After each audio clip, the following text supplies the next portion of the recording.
Ladies and gentlemen, welcome to the Town of Wareham, November 1st, 2011 Board of Selectmen Sewer Commission meeting. Before we start, I'm requesting all cell phones and electronic devices be turned off or in a mute position as to not disturb the meeting. Any member of the public also has a right to make an audio or video recording of an open session of a public meeting. A member of the public who wishes to record a meeting must first notify the chair and must comply with reasonable requirements regarding audio or video equipment established by the chair so as not to interfere with the meeting. The chair is required to inform other attendees of such recording at the beginning of the meeting. There is a couple people that's going to be recording today, and I think there's going to be a photo op later on. Also, for the aisleways, do not block them. They have to be at least 3 feet wide for handicap accessible, so just make sure no one in either aisleway blocks it up. Call to order. Clerk. Mr. Chairman, all selectmen are present, as is the town administrator. Thank you very much. Announcements? We have many vacancies and volunteering opportunities on town boards, committees, and commissions. The following boards, committees, and commissions have some openings.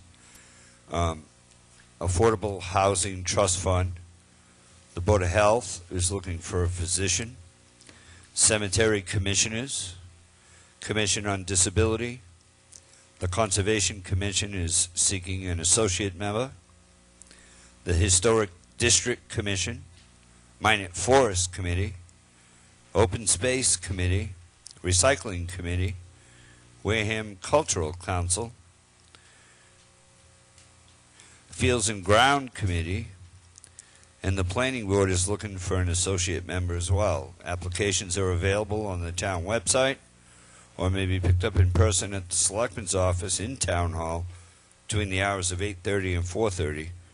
For more information or for a faxed application, you can call the Selectman's office at 508-291-3100, extension 3101. The Friends of the Wareham Elderly on December the 14th will be having their Christmas party. It's on a Wednesday at 12 p.m. Tickets are $10, and they'll be having the great entertainment of Daddy-O, and that'll be here at the Multi-Service Center. For tickets, you can contact Larry Gaines or Yvonne. The deadline to pay is the 2nd of December.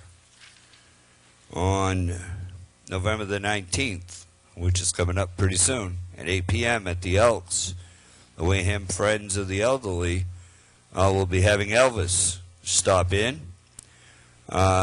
Paid reservations only for the buffet, $10 each, and that's due by the 12th.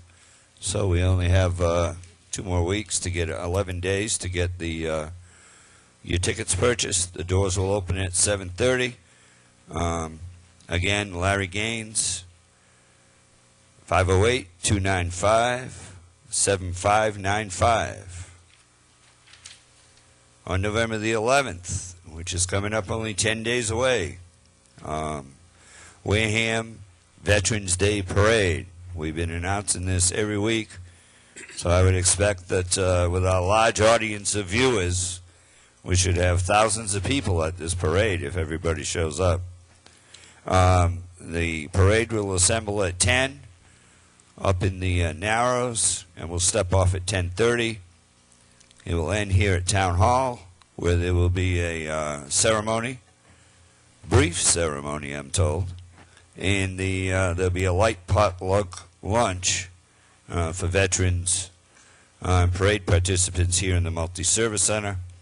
But I'm sure if you bring a dish, you're welcome to eat, right, Mr. White? So anybody who brings a dish can eat. If your group or organization is not yet decided to do this, it would be a great thing to do. You can get a hold of Mr. White at 508-274-4963 or call Sharon Boyer or John Wagner. Coming up on November the 14th, which is 13 days away. Still haven't heard from Barbara. Barbara, if you're out there, give me a call. This is the 17th annual Steak and Burger Dinner for the Boys and Girls Club. It's going to be at the Century House in Acushnet. I still don't have tickets are on sale, but I don't have any pricing information. The November the 19th, from 9 a.m. to 2 a.m., the First Congregational Church is having its Harvest and Holly Fair at the Roland Thatcher Fellowship Hall on Gibbs Avenue in Wareham. And again, that's November 19th from 9 to 2. Our Wareham Free Library, you can contact Denise Medeiros, our director, is having a, on November the 8th at 1:30 p.m., there'll be a series of discussions on history and art. So if you're in the area, you can contact Denise. I'm sure she'll be happy to fill you in on the details. On November the 3rd, from 5:30 to 7 p.m., the Boys and Girl Club is honoring Onset resident Dick Wheeler, where Dick will be there doing a presentation and being honored by the Boys and Girls Club of Wareham. For those of you who had a slow night last night, I heard Kara talking about it just a minute ago. All that spare candy that nobody came to your house and took, it's not for you to eat. It's for you to donate. The Coastal Orthodontics, located at the Wareham Crossing, will be accepting your donations of extra Halloween candy. And this is for a good cause. It's to send to our troops. They'll be there from today right through November the 14th.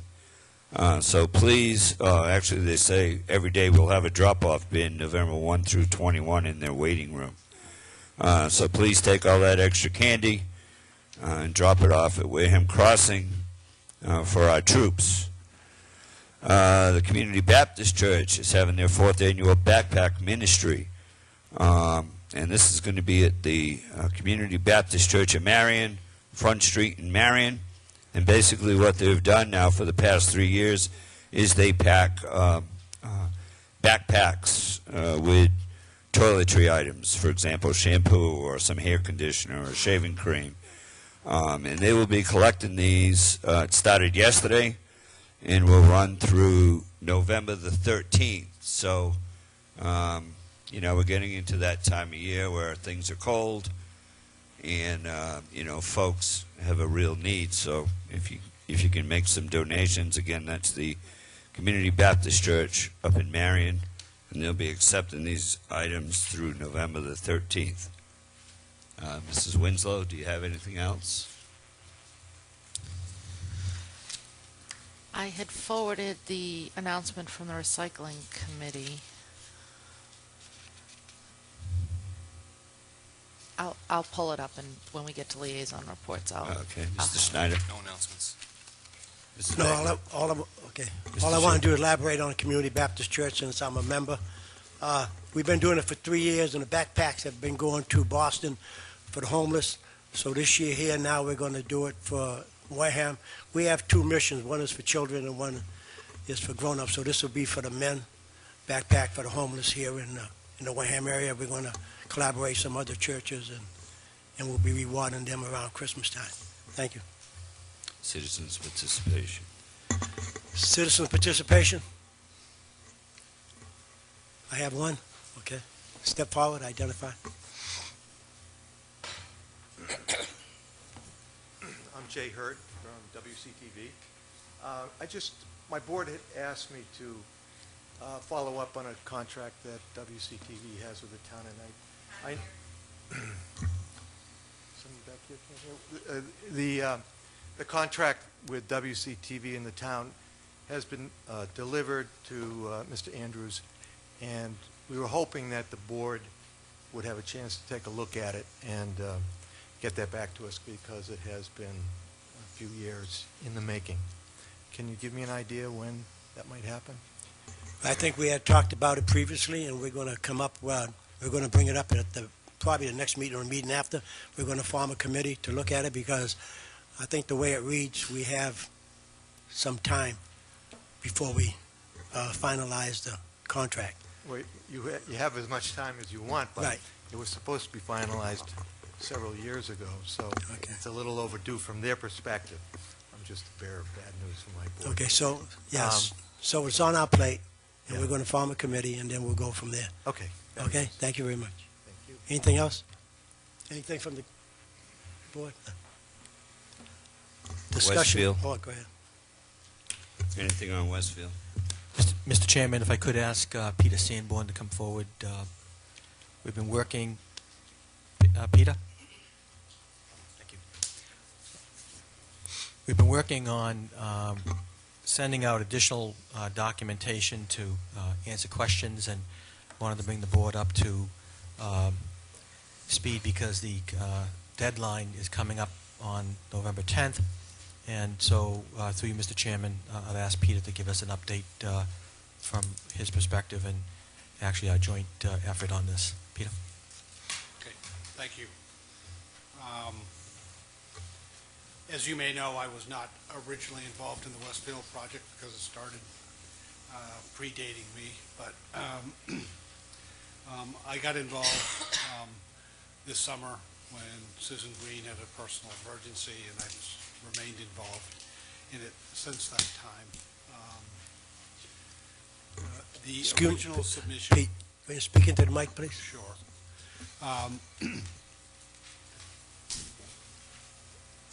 As Mr. Andrews has said, the original submission deadline for proposers is November 10th. That was an extension from an earlier date, which was originally in September. And I'm here tonight to recommend that the board do a further extension for this response time, and I'll explain why. And I'm suggesting that it be extended either to the end of January or the first week in February. The level of interest and response that we've had so far has been less than what we would have all hoped.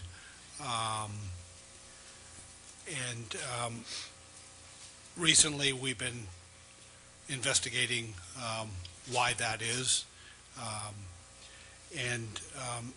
It largely, I think, comes down to the current climate, economic climate, financial climate to develop affordable housing.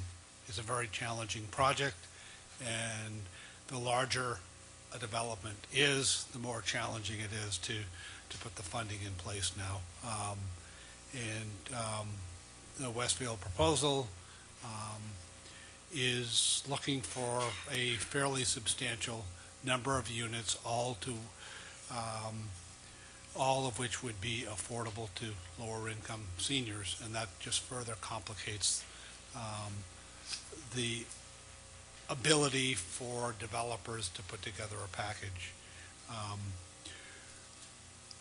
We have done some outreach to the 5 proposers that proposed back in 2009 to try to gauge their level of interest and to get any comments and feedback from them.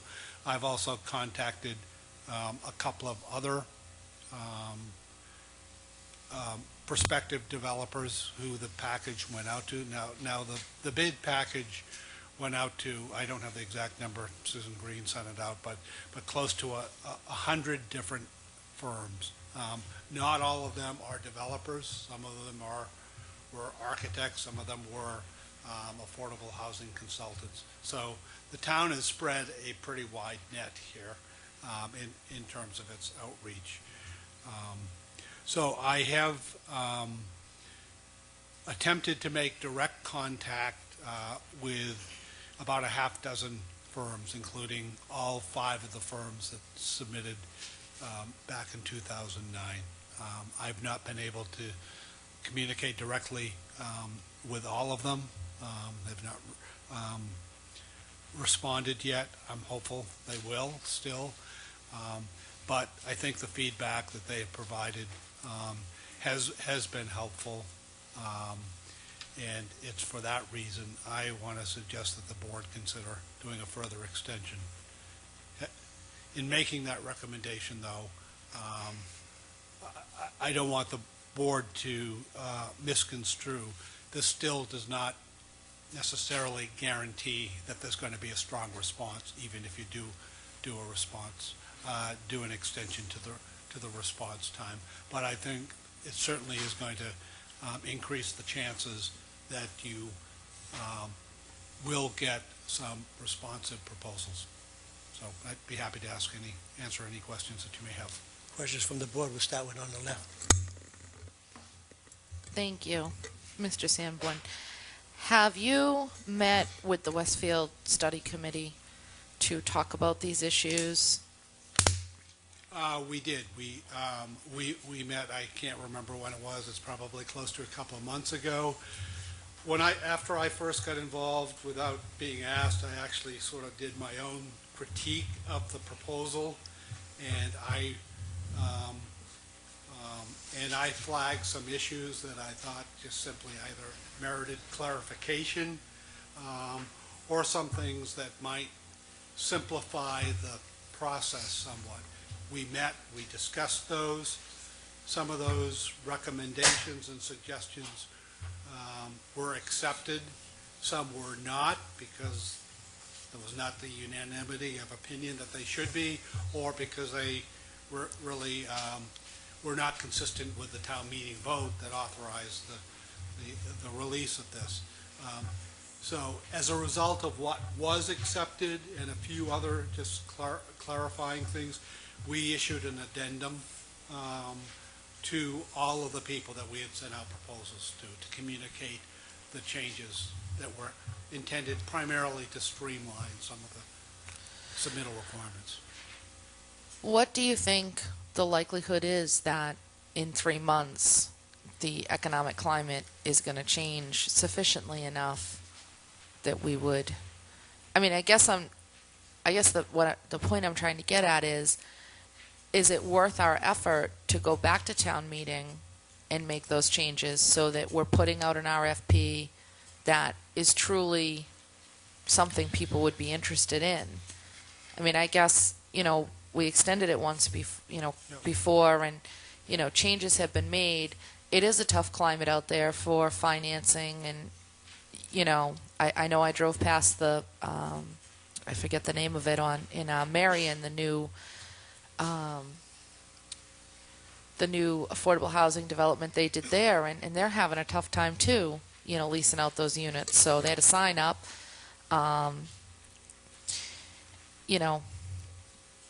What is the best course of action for us to take?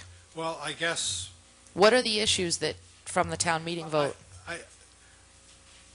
I guess the best way to answer that, and I don't know the answer right now, is to say, when will the town meeting warrant close for annual town meeting? So if we find that there are changes that need to be made or brought before town meeting, then we should have a schedule that coincides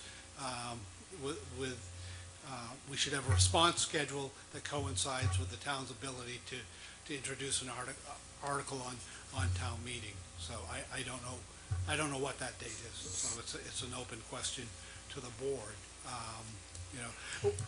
Why I'm suggesting this extension from November was that I got indication from a couple of the parties that I spoke to is that they might consider putting in a proposal. They didn't say they would, but they might consider if they had a longer response time. Thank you. Mr. Snyder? Mr. Sanborn, can you tell me specifically what the feedback was with respect to this being a bad economic climate as far as affordable housing development goes, particularly since we're basically taking the land cost out of this deal and making it that much easier for developers to develop units? I'm not so sure I agree that we would even need to go back to town meeting to make substantial changes, because I believe that substantial changes were made by the Westfield RFP committee in, as far as the vote of town meeting. They increased the size of the project by almost 100 units or more. And instead of rehabilitating the existing fields, the current RFP is asking for development or building of new regulation fields, which is a substantial impact to the bottom line cost of this project. Maybe it's a question of looking at those issues. So I think it's important for us to understand. The only thing that I heard you say was that we had some feedback with respect to the economic climate, and you specifically said the size of the project. So I'd like to have some more detail on that. Okay, I'll give you as much detail as I can. I mean, people haven't said everything, and people that we're talking to may not fully tip their hand on this either.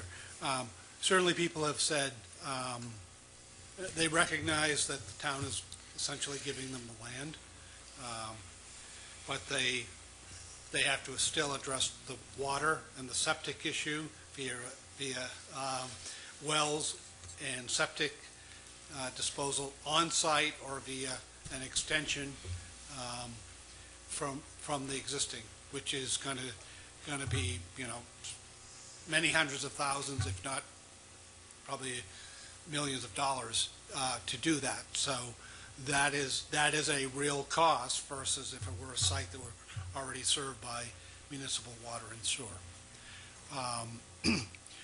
The economic issue is that most developments that I'm aware of, and they were certainly all alluding to this now, affordable developments have heavy investment as a result of low-income housing tax credits. And there are two factors there now. As a result of the financial crash, the value of tax credits has diminished substantially. So tax credit by wealthy investors is not as attractive as it was. Yet simultaneously, as other funding sources, especially direct public funding sources, have become more scarce, there's been increased competition for the tax credits that are available. Now, the tax credits are made available to the state. I'm not an expert on tax credits, but the IRS and the federal government says that they allocate so many millions of dollars a year for tax credits. One person I spoke to today said, right now there are 200 projects in the queue for tax credits.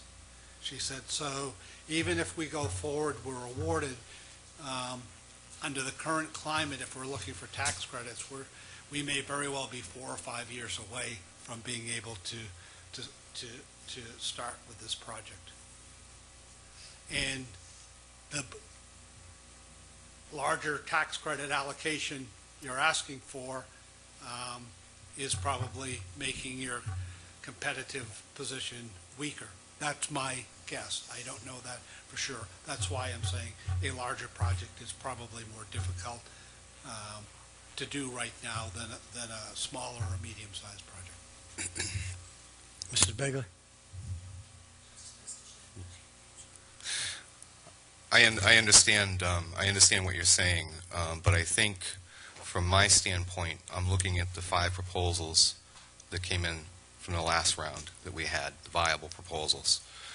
And several things that we did were we took out a CPA contribution for sewering the Westfield development.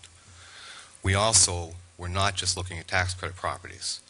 These developers were coming in with proposals for federal subsidies as well through the Section 202 program, which is housing designed specifically for the elderly.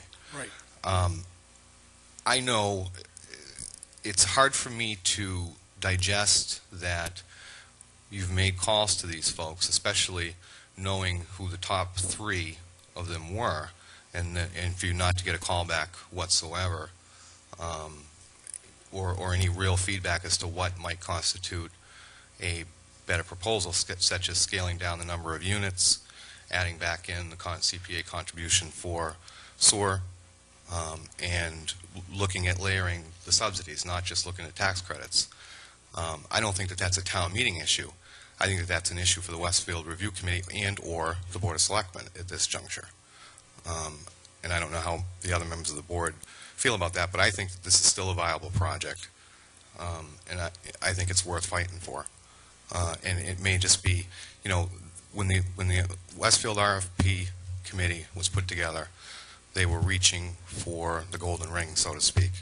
They wanted to get everything they possibly could, and maybe we're just asking a little too much at this point, and we do need to refine the proposal. You finished? Yes. Okay. Mr. Begley? Thank you, Mr. Chair. I have a couple questions, Mr. Sanborn, and I don't have the previous RFPs before me, and I don't have the current one. But do you off the top of your head know the number of units for the first round of RFPs For the first in round, 2009? I do not. But I've from- never seen the first RFP. Does Mr. Schneider know the answer to that question? I believe it was 150 to 200 units in phases of about 50 units each. And that was going to be my next question, because I believe that the current Westfield committee increased the number of units significantly to 250? 250 to 350, I believe. Yeah, it's up Through you, there. Mr. Chairman. So this could certainly, again, my belief is, and I do agree with Mr. Schneider, that you certainly put out the RFP for absolutely everything that you could possibly want to serve the needs of the community. But again, scaling it back may increase the viability of the project. So by bringing the RFP back to the Westfield Committee and possibly decreasing the number of units and phasing the project may make it more palatable for any of the developers out there. So I guess that would be my recommendation as well. It very well may be, but then that's a substantial change, and now, you know, you're a week at this point away from The deadline. the deadline. So I think you either say, we keep the deadline now and we see what happens in a week, or you extend it now and communicate that to everyone that it's going to be extended, and simultaneously communicate to them possibly that, you know, there's going to be some more substantive changes that are going to be considered to the request. I understand the dilemma, and I think that my personal opinion certainly will come to the board, but to let the deadline run out, since it's soon, correct? Is it the 10th? The 10th. The 10th. And then ask the Westfield RFP committee to reconvene, because the scope of the project and the question about phasing it, or kind of looking at other possibilities of changing the RFP, is not something that's substantially changing the vote at town meeting. There was no specifics. There wasn't a specific RFP before the voting body at town meeting. So I certainly would love to have, suddenly we have 10 RFPs show up on the 9th of November, but we don't see that happening. Mm-hmm. So my recommendation at this point would be to, again, allow rather than extend, since we didn't get anywhere in September, we're extending till November 10th, and then ask the Westfield RFP committee to reconvene. Mr. Holmes?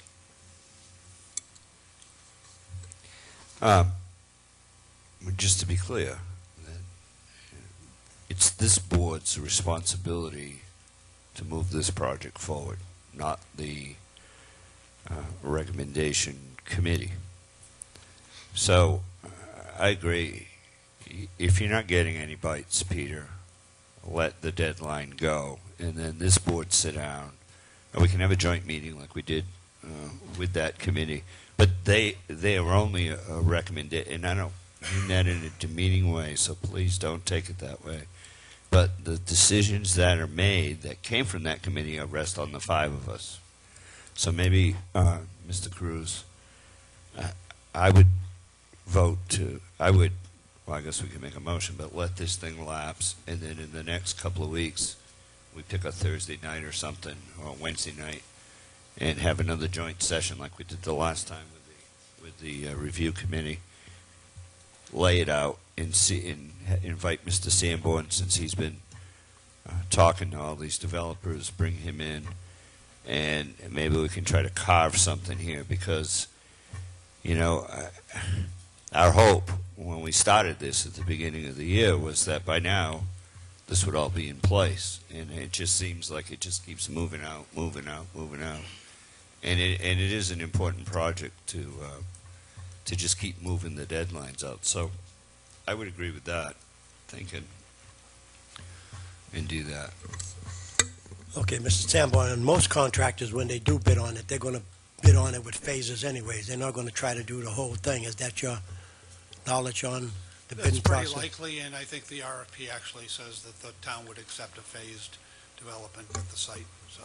So if they already know the phases, they probably already figured on what the cost to them would be and what the advantage to them would be, just as like any other business person. So either you can recommend, how do you recommend, let that phase out like Mr. Holmes said, and then we start over again, or just go ahead and extend the deadline to? I think that is entirely the board's decision. I don't You think, asking- Are you asking him, or are you asking No, us? I was just asking him his professional opinion. I would make a motion, Mr. Chairman, that we do not. Wait up. I asked him a question. Are you finished? my recommendation would be to extend it. But I understand and I totally accept the comments of the board. But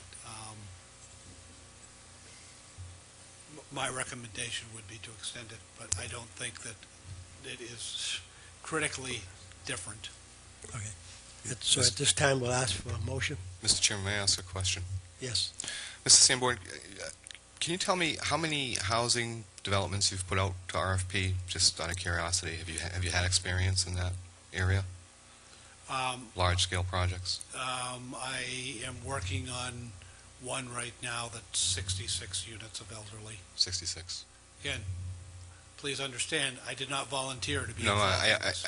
I understand. I'm just trying to gain some perspective here from my standpoint, because I do have some experience in the housing field. Okay, I believe Mr. Holmes, you were going to make a motion. Yeah, Peter, and please don't take this personally. I understand exactly what you're saying. You stepped in here to try to help, and I think I can speak for the board in saying that we appreciate your efforts. Absolutely.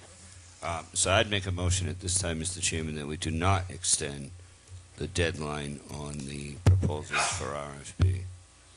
Second. The second one is by Karen. Me. Motion made by Mr. Holmes, second by Mrs. Winslow. For discussion, Steve. Mr. Cruz? For discussion, I thought we already had discussion. No. Go ahead, we'll have a, I just wanted to ask if Steve, did you want to establish a date now? I was going to do that once we established the fact that we were going to delay it. I was going to make a motion for the... any other questions? No, I If just none, wanted to be sure it wasn't going to be all one motion or... okay, the motion is not to extend, and that's the 11/10 deadline. All in favor? Aye. Aye. All opposed? 5-0-0. Mr. Chairman, as a follow-up, I'd make a recommendation that we contact Mr. Heaney, who is the chairman of the Westfield Recommendation Group, and let's see if we can't get it for the holiday coming up. I'd really November like to be here 17th. for that. Maybe we could, Because we got Veterans Day next week with the parade and everything, so. yes, I think if we could try to, see, we got the week of the holiday. But November 17th is between the two Right, holidays. between the two, yeah. We're still here on the 17th, yeah. You want to look at the 16th or 17th? Wednesday night, what works better for the board, Wednesday or Thursday? Wednesday works better for me, You want to but try to do it here? Maybe we could do it Tuesday at like 6 that's Works for fine. me.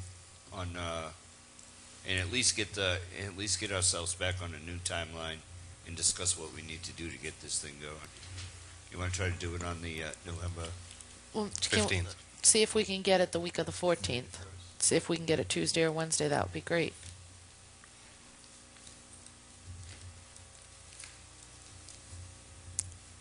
Tuesday's the 15th, Steve.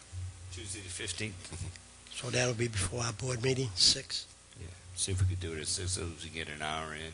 Right. The other thing we needed, the other thing we need to check on is, we gave the committee an extension, and I don't know if that extension ran out. And So what we need to do is look into that and December reestablish that. was December 31st, Mr. Chair. I don't know offhand. yeah, it's through the end of the year at this point. So They probably need- should be good till December 31st. We can double check, but Okay, I'm pretty sure. Okay, so if it's in December, then we still have time to call them to a meeting Sure. and discuss that. Okay, that's the only thing I was worrying about. So we'll shoot Uh, for Tuesday the 15th at 6 6. p.m. That's Miss- November. Do you want me Mr. to Chair. contact Mr. Heaney? Yes, that'll be Can- fine. Mr. Chair, is there a reason why we can't just start our regular meeting at 6 with that first on the agenda? That way, if we happen to need an hour and 15 minutes, we don't, this is an important discussion. I mean, does it matter? Well, For 6 p.m. if you want to do that, you want to start at 5? Well, Well, some of us Okay, have to work. that's We're what I'm not- getting we at, don't start have at the 5. luxury of. We've been having meetings at 7 o'clock, but I don't know how many umpties years. Now we're going to change it. Well, no, Mr. I'm Chairman- just, What we're going to do is, we come with a special meeting, Well, we have to 6. post anyway. Right, 6, 5:30. Post it at 6. my only concern, Mr. Chair, is that Post sometimes. this meeting at 6, not our regular meeting. Well, If we post our regular meeting beginning at 6 and we put that first on the agenda, then that way, sometimes when we do these 6 o'clock meetings, by the time we're really getting into the gist of it, it's 5 or 7. So then that way we're not, if we finish up early, great, we can get on to other things. If we go a little late, then we're not rushing for time. and Mr. Chair, I would follow up on that if you wouldn't mind. Maybe you could, with your powers, just keep the agenda very light for any other town business, and we'll have plenty of time. Well, with my powers, I don't think it's going to do too much because we've been having executive meetings and it's supposed to last a half hour. We've been going an hour and 15 minutes. So I don't think it's the powers to be within that I have that's going to make it go any quicker. But I think if we have that early and make sure that we're going to get done within an hour and a half, 1 hour, because all we're going to do is reconvene and we can have another meeting later on once we give them the gist of what we're looking at. I'm sure we can handle it. So we'll have that meeting start at 6, and then our regular meeting start our regular time at 7. All in favor? Aye. That was a motion by Steve. Mrs. Winslow, or no? No, I'm fine with that. I was just trying to make it easier on you, Mr. Chair. That's for November 15th. Thank you very much. Mr. Sanborn. Peter, thank you very much, through you, Mr. Chairman. If I might, 1 second before Barbara shoots me. I didn't turn over my leaflet. I'd like to go back to announcements for a second. See what I'm talking So about? she'll be coming after me. That steak and burger dinner is on November the 14th at 5:30, and tickets are $35 per person. And Matt Light, I'm not a big Patriots fan, but I don't know if he's still a player or a former player. He's going to be the keynote speaker. And Sebastian Vollmer and other professional athletes will be there as well.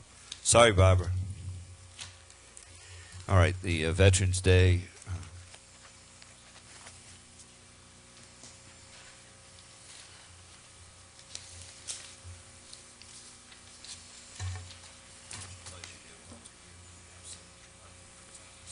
Yes. Will you step forward? Veterans Day, Mr. White, Jeff, Jim. Ted, I mean. Sorry. I'm going to let you read it. We'll stand up and I'll present it. You have it up in front, one just may be a different.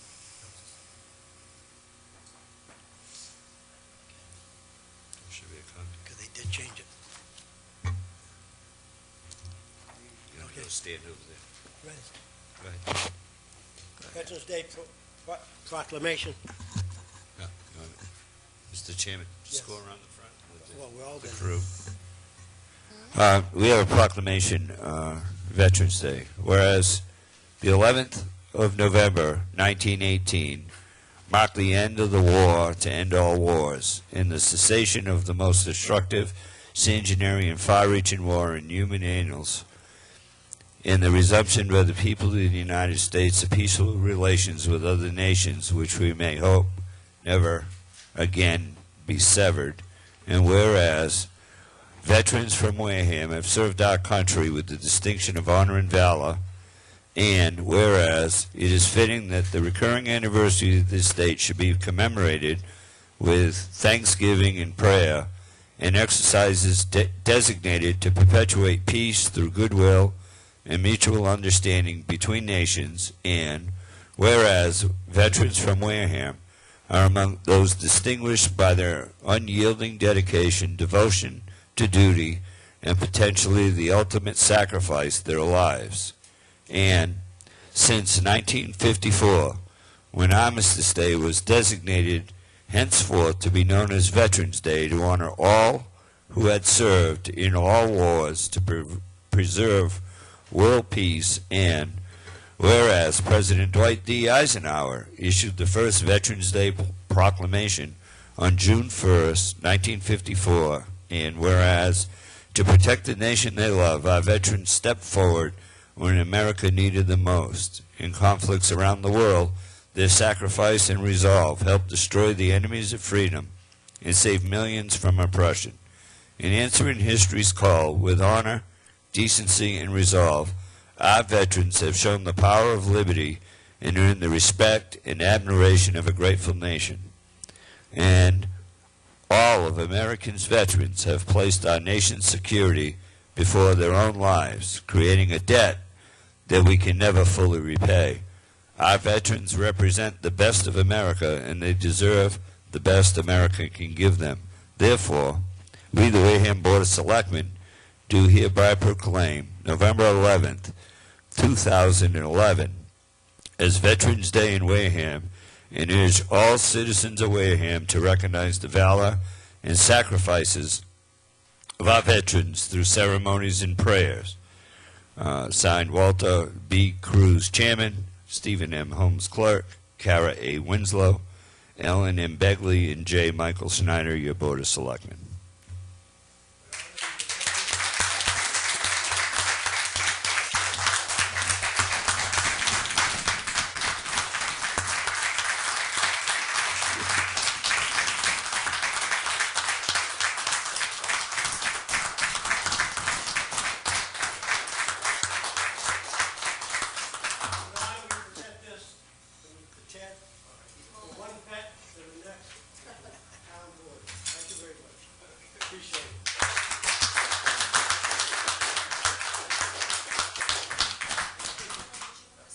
I have a few ways, but I got it.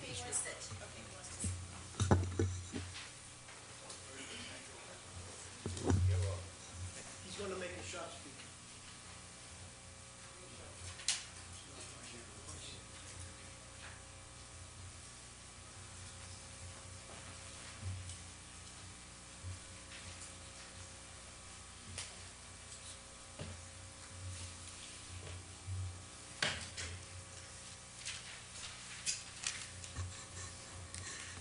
Thank you for this opportunity to address the Board of Selectmen.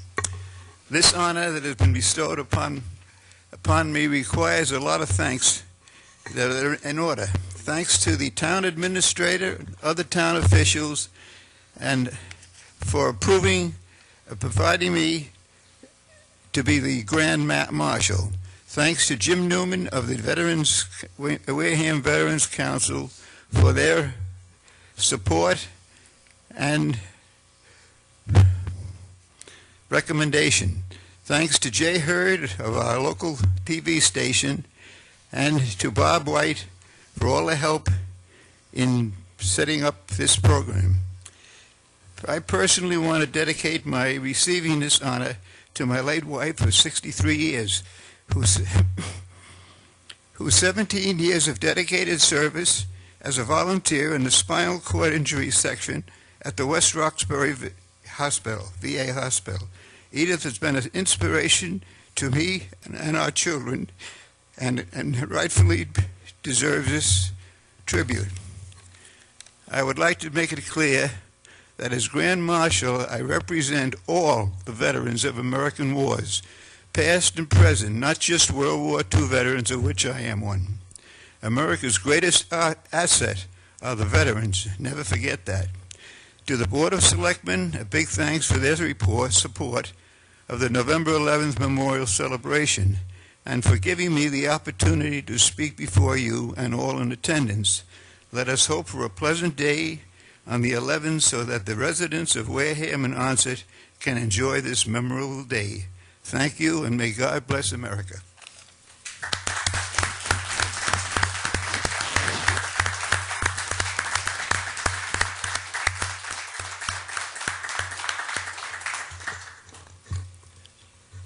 Mr. White, did you want to say anything? Thank you very much. And for all the veterans, remember November 11th, let's stick together like we did when we were in the service. Come out and show our support for fellow veterans. Thank you very much.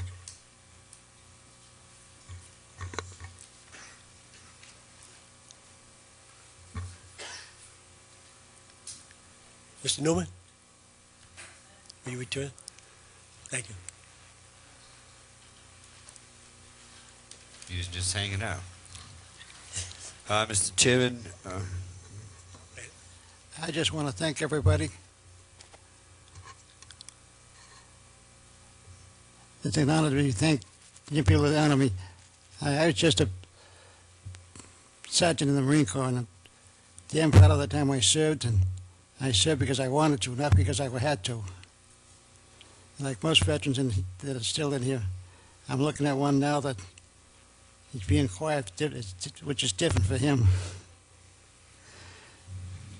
I think we all know who I'm talking about.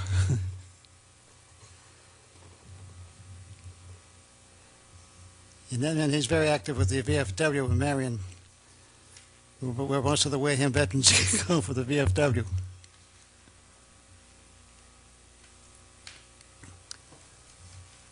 Okay, I just want to say again, thank you for everything. And turn up for the parade. Bob White's done a hell of a job getting that parade set up.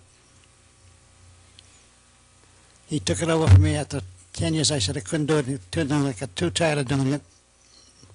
Well, I shouldn't say I got too tired. I couldn't do it anymore. My wheels don't move fast enough.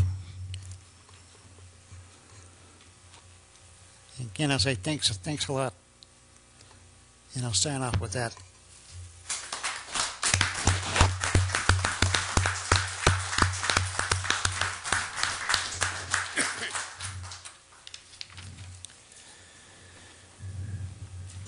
okay. We have no regular town bills tonight, Mr. Chairman.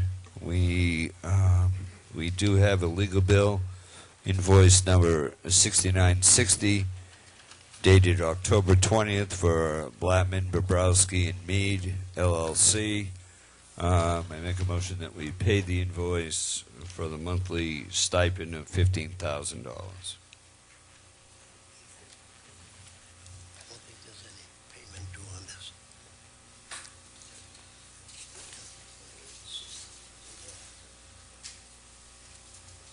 Motion made. Second by Mrs. Begley.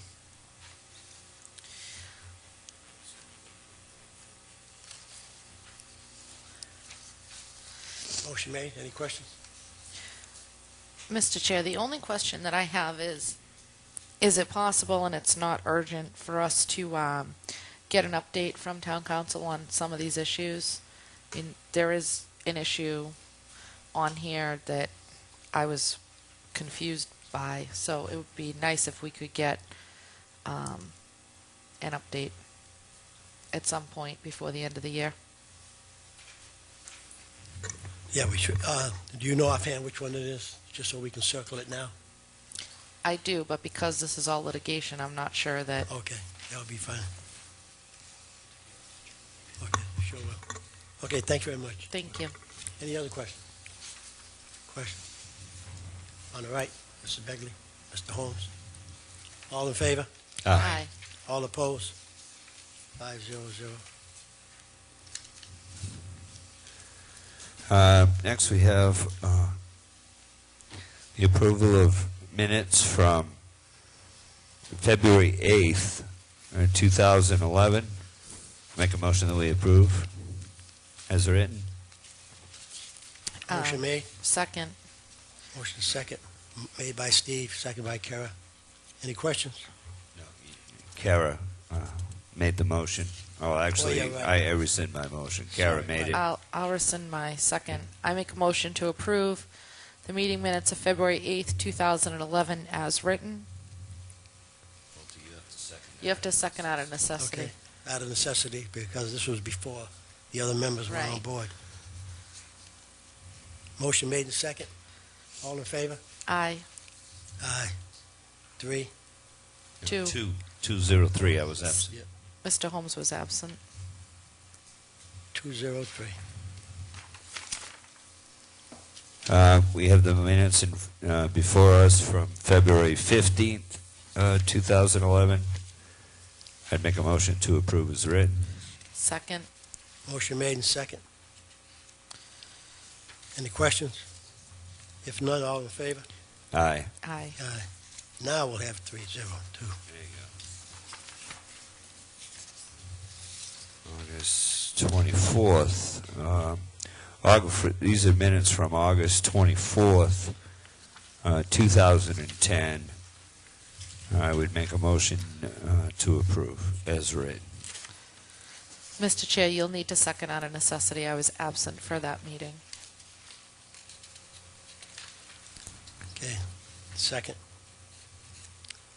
Second by Walt.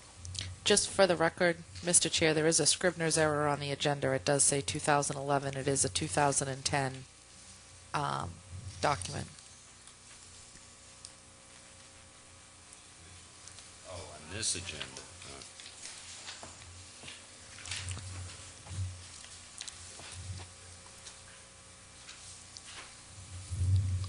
Okay, so the meeting's minutes read correctly, so I think. So moved. All in favor?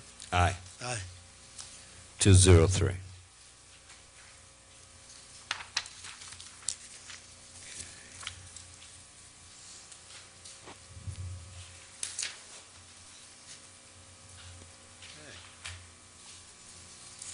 Hang on one second.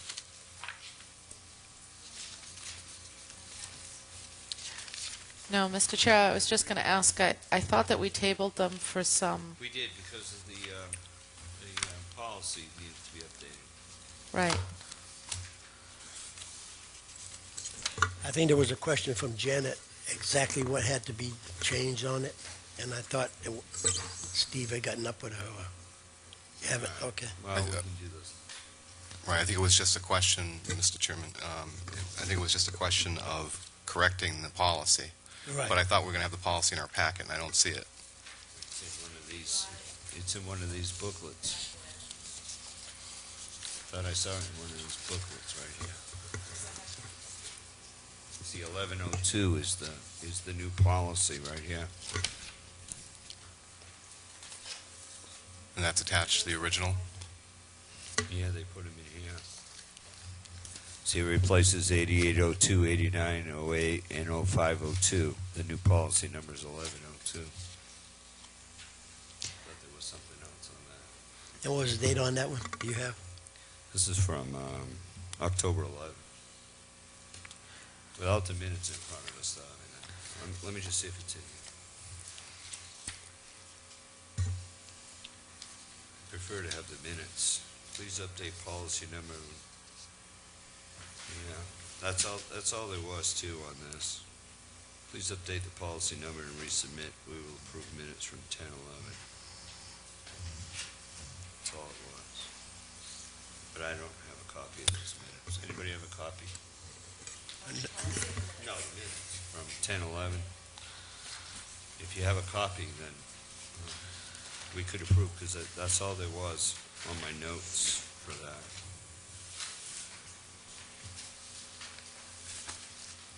I think the only thing missing from that last meeting was the agenda on that policy, so if we approve that, then it can go through. I think we weren't questioning, the only thing we were questioning was the language on that policy.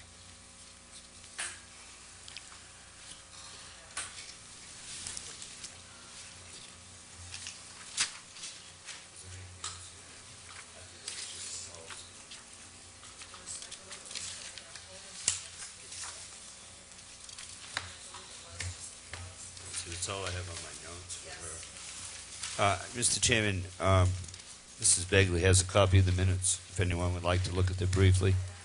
I have a copy of the new policy here, which we will sign this evening, and it's policy number 11-02. It's the new access to town council policy, where we change some language in here to say that the town administrator shall notify the Board of Selectmen by confidential memo or an executive session of such request when appropriate and in compliance with the open meeting law. That was the change that we voted on.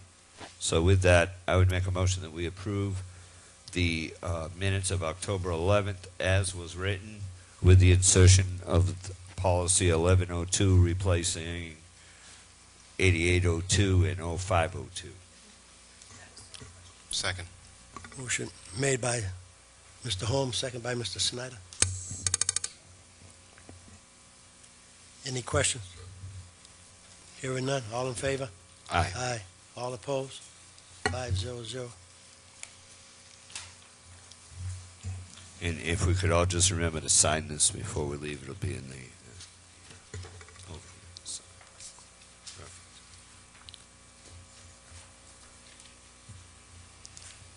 Okay.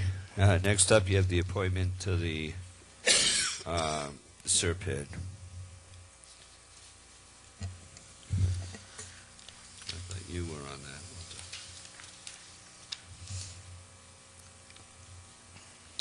Mr. Chair, Yes. is this isn't an appointment, it's it's an election. Yes, it Right. is. And it's a 2-year, We've already appointed members. well, this is not for SERPID, this is for the MPO. Right, Right. Massachusetts Metropolitan Planning Organization.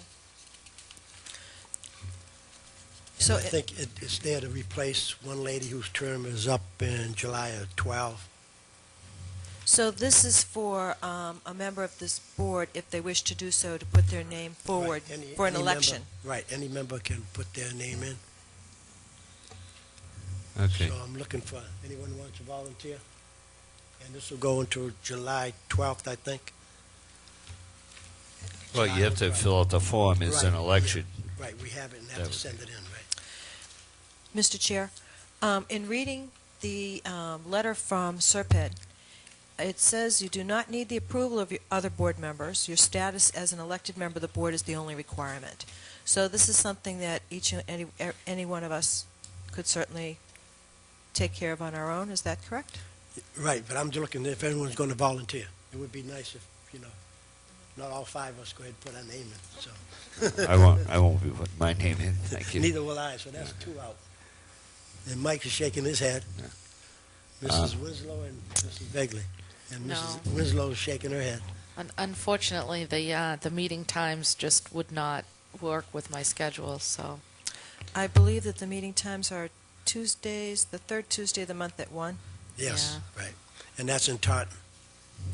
I'll put my name forward. Okay, well, it's up to you. Good luck. Thank you. Town Administrator's report. Thank you, Mr. Chairman, through you to the listening audience on the Town Administrator's report. I'd like to start out with, if I could, you should have in your packets an update with regards to the appointment of a town accountant or town accountant services group. And I just want to state for the record that I tried to recap this in a memorandum that you should all have in your packets. The search committee has looked at 2 phases going back to the summertime, and I stand corrected. I want to say to Member Winslow that the prior precedent that we had for use of Chapter 30B, Section 4 and 6, respectively, do rely upon the request for quotations. And once again, respectfully, I say that for the record. We've been through this process. We had looked for an individual. The screening committee sent us 2 individuals on the first phase, first round. Both have accepted offers in the private sector. In the second phase, we received an interesting proposal for accounting services. And, once again, relying on prior precedent, when we talked about this on the October 25th meeting, subsequently talking with the state and town council, we did solicit requests for quotations with respect to the next 2 months of services. We are in a critical time, if you will, with respect to tax season and tax billing season.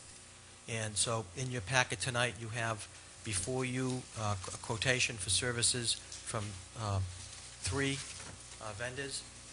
And the vendor that has come forward with a respective proposal is Bay State Municipal Accounting Group. We did reach out to 2 other financial services groups, and they respectfully declined at this time. They can't participate. My intention would be to move forward with respect to the last 6 months of the fiscal year from January 1st through June 30th, and try to find either a financial services group and or an individual that we could hire as a town accountant. The prospective process could include both of those options based on how the board feels. And I would reactivate the screening committee to come forward. As you know, that screening committee included John Foster, treasurer-collector, member of the finance committee, Samuel Gray, and I believe at the last meeting, Chairman Frank Heath actually attended the interview process and participated in that process. Anna Miranda, financial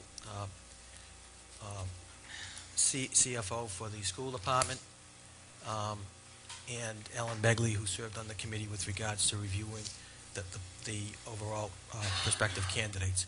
So we did seek, as the law says, 3 quotations for services, and the one that I'm recommending tonight is Bay State Municipal Accounting Group. Thank you, Mr. Chairman. I'll be happy to answer any questions. Any questions from the board? We'll start with the left.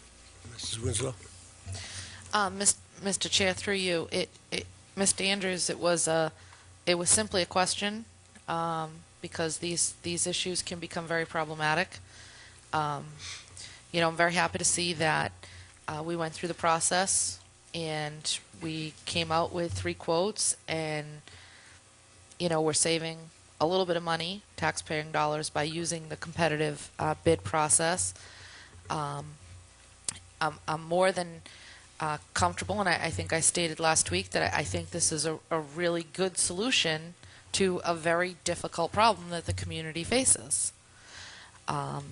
It's going to be very difficult to attract somebody who really can take on months and months and months of work in an office that I believe only has a part-time clerical staff person now, because it's my understanding somebody's out. So I think this is a great idea. I think that this at least buys us time through the end of the year to really look at this situation and figure out what we're going to do going forward. And we'll get a better idea once these folks get in there of what kind of work is ahead of us and what really needs to be done. And we can make a really informed decision between the auditing firm and a firm like this. It'll be much easier for us to go forward. I just simply wanted to make sure that, and I'm not the one that called to ask about this. I know that people have been putting that out on the blogs, but I think it's important that we look outside the box and do what we need to do to bring these the financial situation up to date, everything kind of in order, which will give us and the community big picture of where we're really at. So I think it's a great idea. I don't know beyond December 31st personally. I don't think that that's a decision any of us can really make tonight, but I think it's a great idea. And I'm happy to see that Mr. Cole rebid, because I do think that they'll have what it takes to bring the manpower in and get the job done. Thank you very much, Mr. Snyder. Thank you, Mr. Chairman. I think I said last week that I thought that this was a terrific idea. It was something that I certainly hadn't thought about. And I think that it's great that it came out of a process where we have, the key people in finance positions sitting on a team looking at this. And I think it's going to go a long way in absolutely, getting us on the right track. And if we do, going forward down the line, hire a new town accountant as a member of the staff, then I think it's going to give them ownership of the financials moving forward. I think it's great that they'd be starting off with a clean slate. So I support this, and I support your recommendation, Mr. Andrews. Mr. Begley? Thank you, Mr. Cruz. As a member of the committee, I have to say that initially this project was met with some resistance because it was out of the box. We had a number of applicants. There are very few applicants with municipal experience. And some of us on the committee did do a little bit of research, and there are many towns in the Commonwealth that are functioning right now without a municipal accountant. And in fact, many have put out 2 and 3 series of requests for people to apply, and there's a couple towns that have put it out as many as 5 times. So I have to certainly credit Mr. Foster, because the way he presented to the committee, and there were people there that certainly have a whole lot more knowledge than I do when it comes to financial services, and that would be Ms. Miranda and Mr. Foster, Mr. Gray from the FinCom. So I really do think that this would certainly help us in the process, because it's certainly not serving this town well not having an accountant. And right now we don't even have an interim accountant that's in the office. I understand that she is doing some work from home, but we need someone in there. So I too would support this. Thank you very much. Mr. Holmes? Well, Mr. Chairman, I would ask, I'm not sure, I guess we got a report on some RFPs and some responses. Is there a contract that we need to sign as we did last week? I haven't seen that. Mr. Chairman, respectfully, what I would suggest, because we do have the proposal that is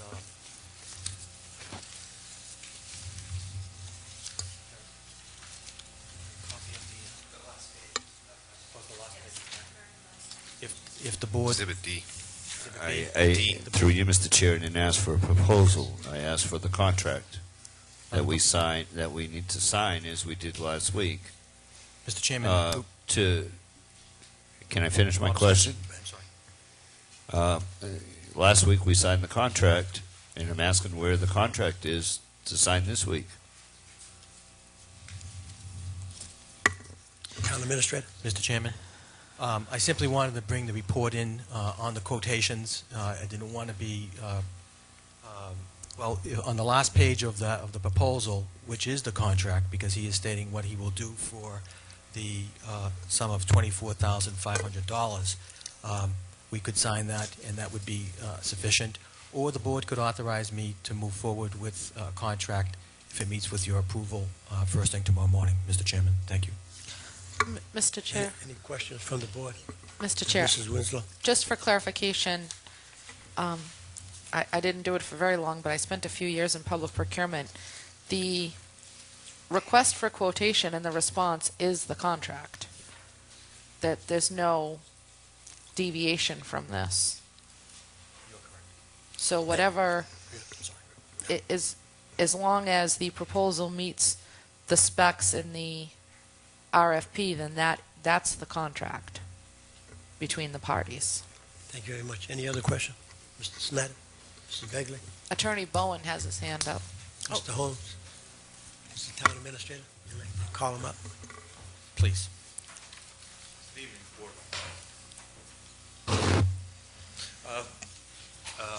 Through you, Mr. Chairman, Selectman Winslow is correct. The RFP or RFQ would be the essence of the contract. If you wished to expedite matters, here's what you could do.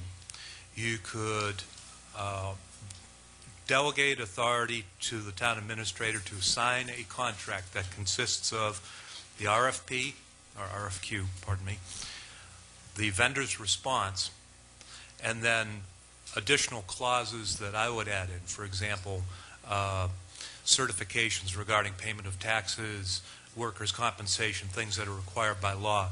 So I think at the end of the day, what you'd end up with is most of what you have in front of you, plus some of the terms that were in the prior contract. If you wanted to do that tonight, you could do it. If you wanted to wait one more week, I could sit down and draft a contract and put all that stuff together. But my guess is if you did authorize it tonight, probably what I'd be doing tomorrow would be sitting down and just amalgamating all that into a document for the town administrator to sign, if you gave him that permission. Mr. Holmes? Through you to Mr. Bowen, typically in a contract, there are terms and conditions. In the contract that we signed last week, there were terms and conditions about travel. There were terms and conditions about expenses. There were terms and conditions about how many meetings. That's not here. Yes, sir. Well, unless it's only a page and a half. And then both parties signed off on an agreement. So I think when you respond to a proposal, there's typically signature pages, there's terms and conditions. And I don't see that. I mean, maybe it's buried in here somewhere. I don't know. No, with your permission, Mr. Chairman, I agree with you. It's probably not buried in there. It's probably not in there at all. But the documents that would make up the contract, and this goes to the point Mrs. Winslow made, would be the RFQ with the requirements of service in the RFQ.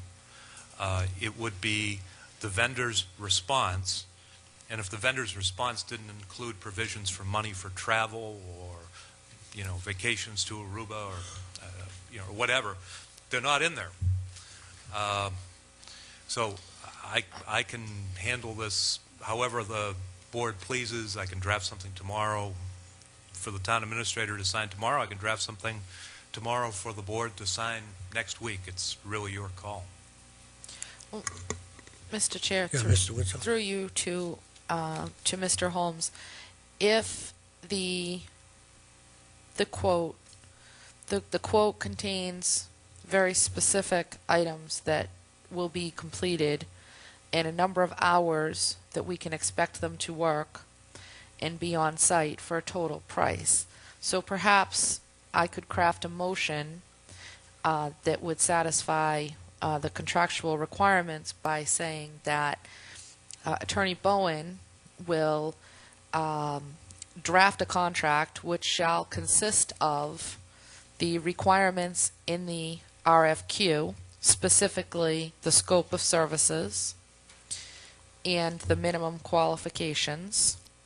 That would include the general liability insurance, certifications, etc.,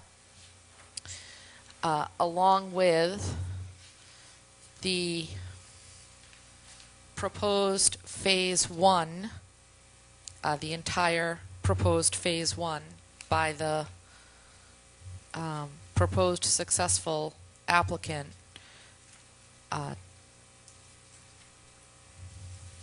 which Mr. Andrews should be able to sign once completed. Any other questions from the board? Is that a motion? But that I'm trying to make a motion. If anybody's got some feedback to it, Unless we just give Mr. Andrews the final say on getting up with Mr. Bowen and finishing the contract up, because we've waited all this time for this to do this. We need this ASAP. Well, So to let it go for another week, we can settle it. Mr. Chairman, if I may, Yes. I agree with Selectman Winslow, and would just put the caveat that, add the caveat that the final document be reviewed by Attorney Bowen. And Mr. Well, Chairman, Miss- Mrs. Winslow's motion would be very helpful to me because it provides a specific checklist of things that, if the board adopted her motion, would be what you want to see in the contract. And that's a huge help to me. Mr. Chair, because I think that Mr. Holmes has a very valid concern, and that is that there does need to be a very clear document that sets out the expectations of the relationship between the town and the accounting firm.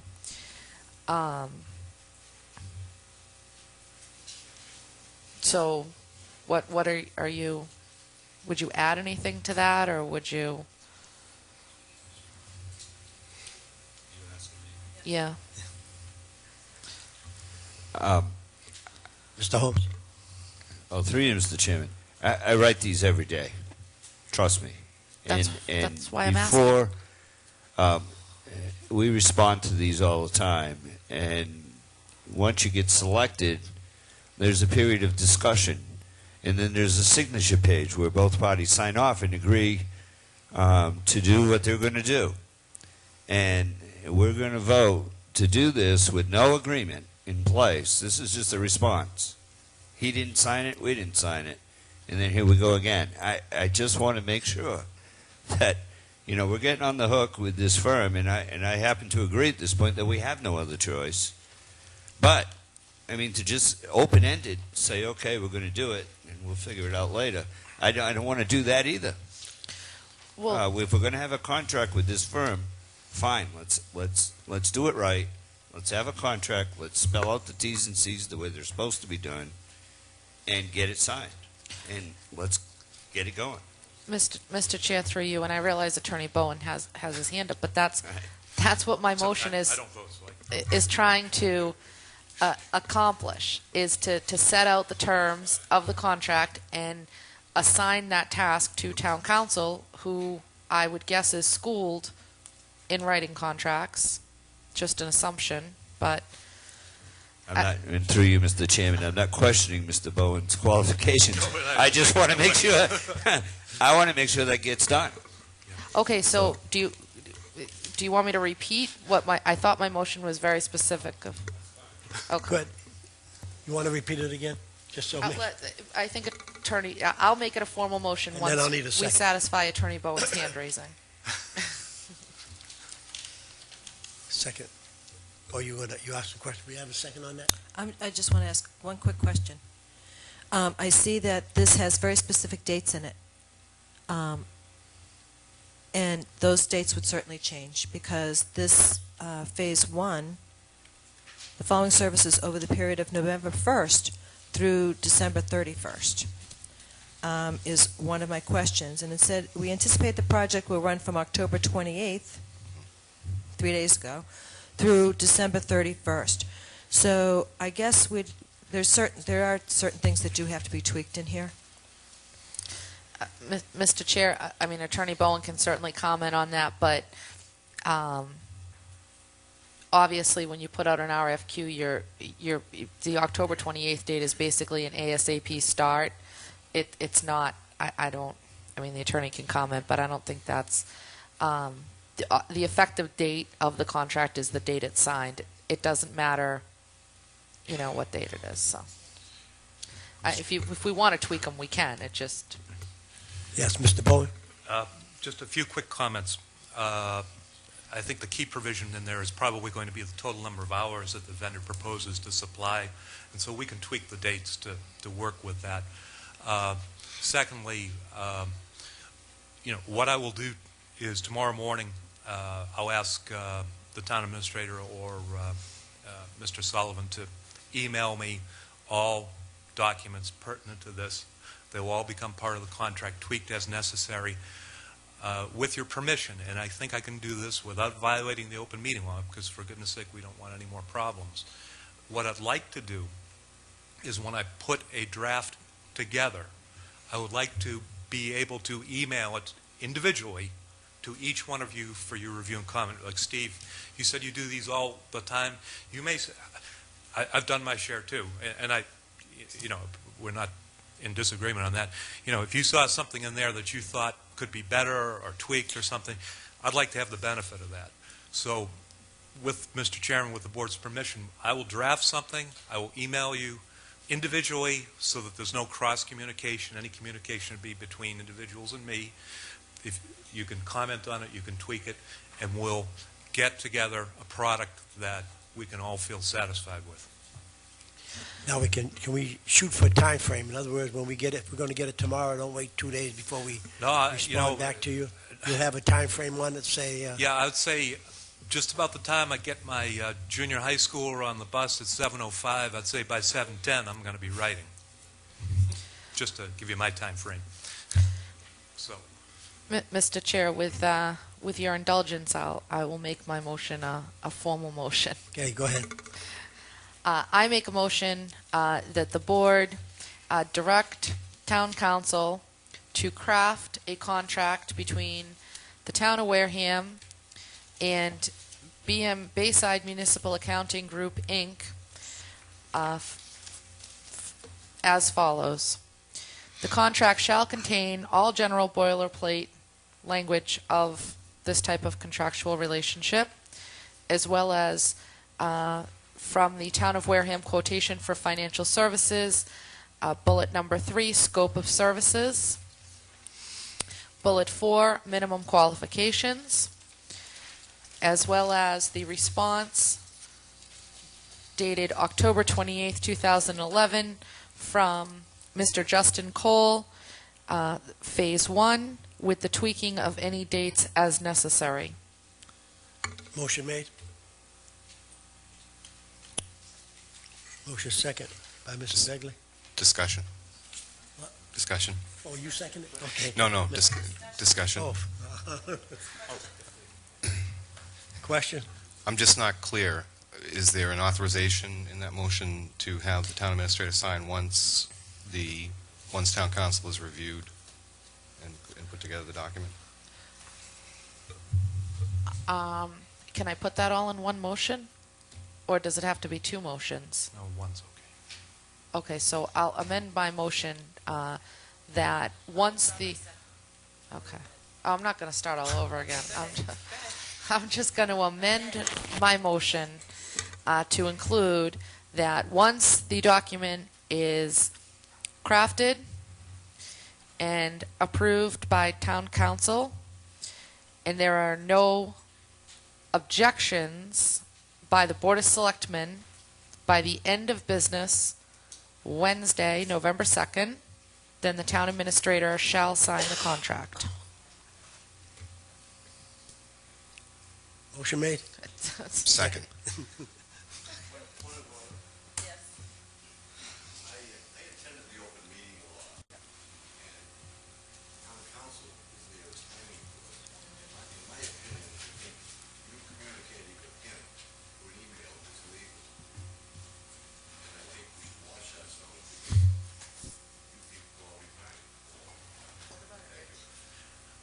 Well, I gave the lecture.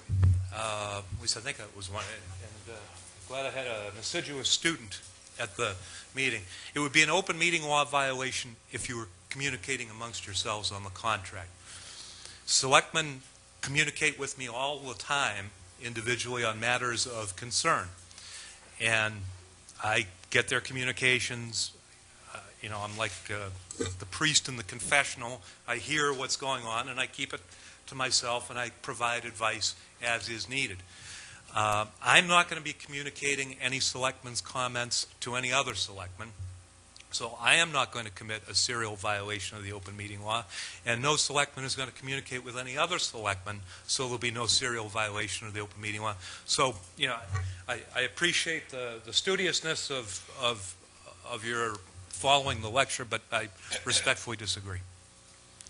Mr. Chairman, Yes, Mr. Holmes. if I could ask Attorney Bowen to follow up on Mr. Mulhern's question, because actually, if you follow this out, Rich, you said yourself that emails are not private.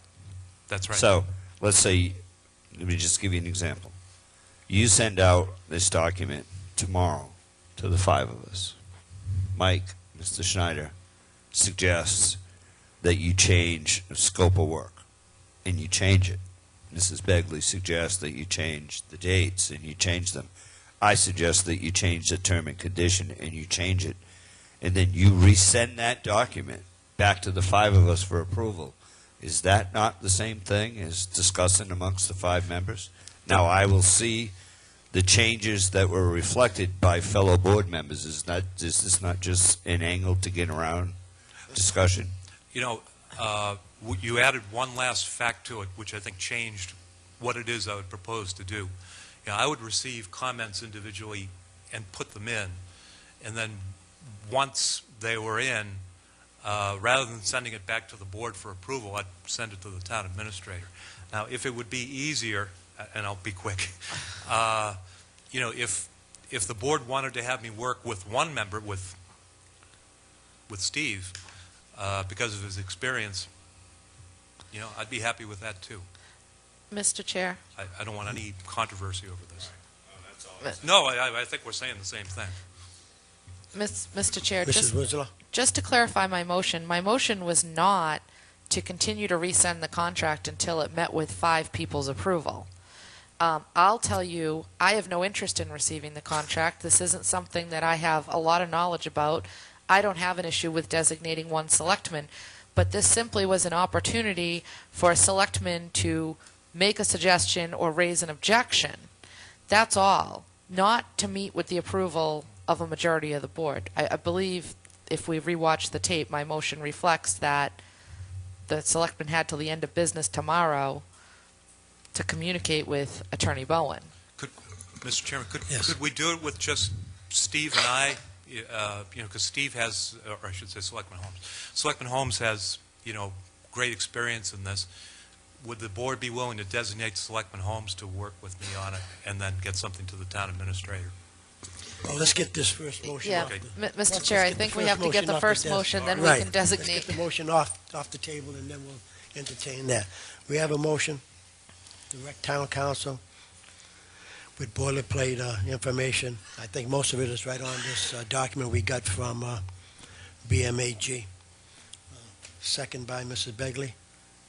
You want any questions? All in favor? This is pretty important. I know we're trying to get through this. I want to ask the question again. Last week I asked the question just before we adjourned. We didn't hire an employee now. That's over. We hired this firm now to provide accounting services to the town of Wareham, not as the accountant for Wareham. Is that correct, Mr. Chairman? Town administrator. Mr. Chairman, through you to Selectman Holmes, this financial services group will function with the respect of the duties and responsibilities of the town accountant. Yeah, that's, Mr. Chairman, with all due respect, that's not my question. I understand they're going to be providing accounting services to the town of Wareham. I understand that part. I'm in favor of that. Where I get a little crazy is when they are named our town accountant. There's a difference there, whether they're providing accounting services or whether they are our town accountant. Mr. Bowen? Mr. Chairman, you know, my understanding of this, and you know, I could be wrong, wouldn't be the first time today, that you hire these folks to come in, they'd be your interim accountant until December 31. That's my understanding of it. Interim. Yeah, because it's a 2-month appointment. Again, I know I don't get a vote, but because of the concern expressed by the gentleman in the audience, and I disagree with his take on the law, but I respect his take on the law.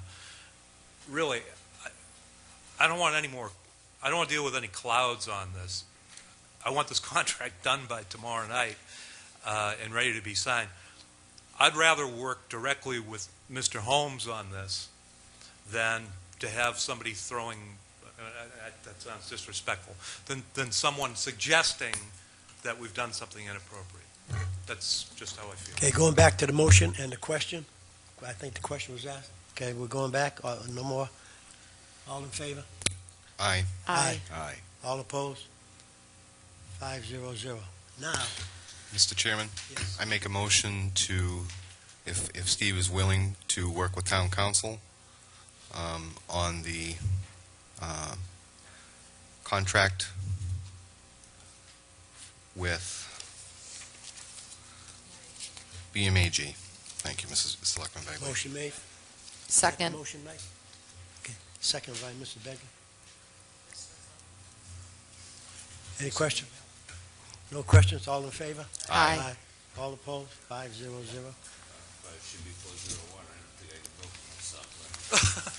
Well, you can. I don't want to violate. Turn you in. No, you can.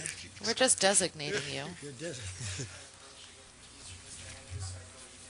And Mr. Chairman, Mr. Sullivan is Oh. emailing the documents to me right now, and I'm going to start work on it right now. He can have my Ah. copy. So, So in that case, may I be excused? I know a good spot. all right, let's go. Okay, I think we're still on to town administrators. Thank you, Attorney Bowen. Mr. Chairman, item B, if I could, in your packets, you have a communication from the town with respect to an upcoming series of events that I have communicated directly with Senator John Kerry, Senator Scott Brown, Representative Bonnie Frank, calling on Congress to protect funding in really two very important areas. Bit of order back there. Quiet, please. Go ahead, Mr. Thank you, Mr. Chairman. Two very important areas. Many may not be aware, but Congress has a super committee to come up with recommendations by November 23rd that would be voted on by December 23rd with respect to federal funding and also community development block grant funding. This super committee was called upon by Congress to come up with the so-called automatic plan, if you will, to avoid automatic cuts of $1.2 trillion, and those automatic spending cuts would come forth. They could adversely impact projects like the full-depth reconstruction of Cranberry Highway, and also the ongoing programs with respect to funding for community development programs in town. So I just wanted to let you know that this advisory came to the Mass Municipal Association and that we responded as a town. Item C, on October 20th, I met with just about 75 town administrators, town managers at 80 Makepeace, hosted a morning breakfast and lunch with respect to the Mass Municipal Association. Jeff Beckwith, the executive director, gave us an update on a number of items pending, which I will get to under item F in a minute. And if I could move on, Mr. Chairman, to items D and E, because they're jointly tied together, I asked Gary Buckminster to come forward to give the board and the listening audience, both here and at home, an understanding of some of the strides that we have made in the area of what, once again, I've affectionately called Wareham's bright side. And what that infers is that we will galvanize the support, and we've heard a lot about cleanup of town, and we've recently cleaned up from the weekend's activities, the storms that came through. But I asked Mr. Buckminster and Mr. Gifford to update the board on some new programs and items that are before you and that have been implemented with respect to equipment. And while Gary's getting that ready, Mr. Chairman, if I could just go down to item E, which on Saturday, October 22nd, I cheered on and provided coffee and donuts for the Wareham High School Code Club, which is a dedicated group of youngsters and two advisors that organize a cleanup of our park in Shangri-La. I've worked with Member Winslow on this matter in the past. We work with Miss Lisa Oman, Ms. Kim Scott, both teachers at the high school. And Mark Gifford and myself worked to mobilize 9 student volunteers to work on sweeping, cleaning, painting the park area and cleanup was from 9 a.m. to 2 p.m. I want to thank Ms. Ullman and Ms. Scott and Superintendent Rabinovich for allowing this work to go forward. And once again, it is part of an ongoing effort to involve student volunteers in, once again, Wareham's Bright Side. And if I could, Mr. Chairman, through you, ask Gary to give us an update, a pictorial update of where we stand on some of these items in town. Good evening. Just trying to get this going here. Pretty much. I just have a small PowerPoint presentation just to give you an idea of what we are, some of the things that we've hit so far. On the with regards to the trash receptacles and trying to work with Mr. Willis on his goals of trying to get people to be more aware of the trash issue that we're having in town. I commend him for the efforts he's put into this.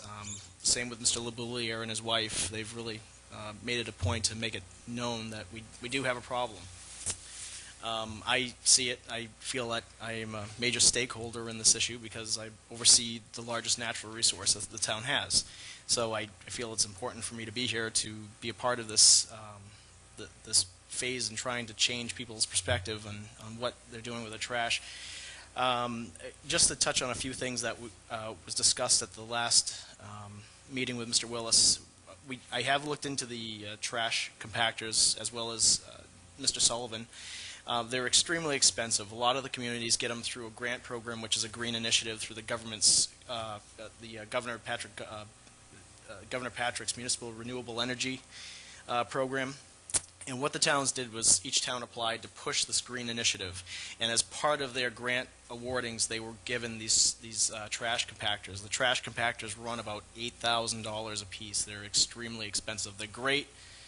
But funding is definitely something we need to look into. And if there is an organization that can be formed at some point, maybe that's where we can push the town to push for the fundings there. I've reached out to the trash agency that manages the three towns, Wareham, Marion, and Carver, and I asked them if there was a possibility that they could fund some receptacles. I don't want to get our hopes up. They're going to be holding their meetings. I want to make sure that I want to see if we can get the funding through them to at least take a big bite out of this issue with the out-of-date barrels that we have. Mr. Willis is right. The barrels some of the barrels that we do have, even though there's covers on them, creatures can still get into them. People don't want to take that extra step to put items in. So I think strategic placement of barrels, removal of a lot of barrels would help out greatly. I have pulled all of the barrels off Onset Beach. This spring when we had a problem, we had trash building up at all of the stairways, and what people were doing is they see the trash barrel and they put the trash next to it because they feel they're getting it there. They're not getting it in the barrel if it's overflowing. You remove the barrel, people feel like they're littering, so they feel they're going to get caught by doing something. So I think is a little psychological thing that goes with it. So it made a big difference by not having the barrels on the beach. And we had residual trash from, let's say, 1,000 people on the beach, and wind, and kids tend to let go of things and they blow up in the grass. But we tried to push our lifeguards to make sure that every morning during their 1 hour of setup, they would walk the beaches. They would pick up trash that's in the area and try to make sure the beach was clean prior to people getting onto the beach, and as well as the beach cleaning going on. And the hour when they were packing up to leave, they'd go again and try and pick up whatever's left over. I'm going to just go through this real quickly, and hopefully it shows.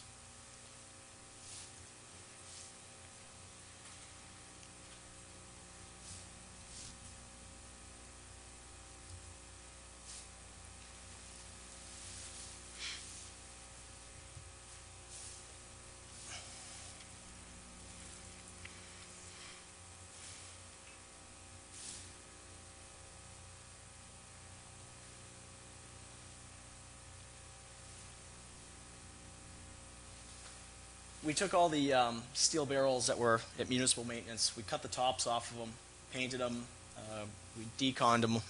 Some of them had engine oil in it, things like that. So we made sure all the residual was cleaned out with absorption rags and cleaning solutions. We dulled the edges so the employees wouldn't get cut. We made it a point to purchase, to start out, we purchased 6 steel lids which cap the barrels that you see here. And they, we started placing them in the locations. This was the old barrel that was down, this is Shell Point. Steel drum open, birds get into it, critters get into it, people, they drive up, they throw it, if they can get it, and they leave. We replaced it with the lid barrel. It's got a steel flap on it. Animals can't get in. It's got wing nuts that go into the sides, and it holds the lid down. To see where we're going, this barrel was actually stolen. So they left the lid, they stole the barrel. That was over the past few days. So we have a new barrel. We'll be replacing that. Unfortunately, they probably take them to burn in backyards, things like that. So we're faced now with this issue. So we tried to get them away from the roads because cars pull up. They try to throw it as they pull up to it. We move things back. We place them in locations where people need to take that extra step to get out of the car, put the trash in. And we've placed them. This is the park over by Onset Fire. These dumpsters, this is the dumpster that we have on the pier. Normally we have 2 of them. It's a little later in the season now, so we're reduced by 1. Mr. Andrews and Mr. Gifford put another dumpster like this at Shell Point this summer, which helped out. And we also put a 8-yard dumpster at the Beachcomber, which helped with a lot of the trash coming off the beach. These are brand new receptacles that I put at Tempest Knob Boat Ramp.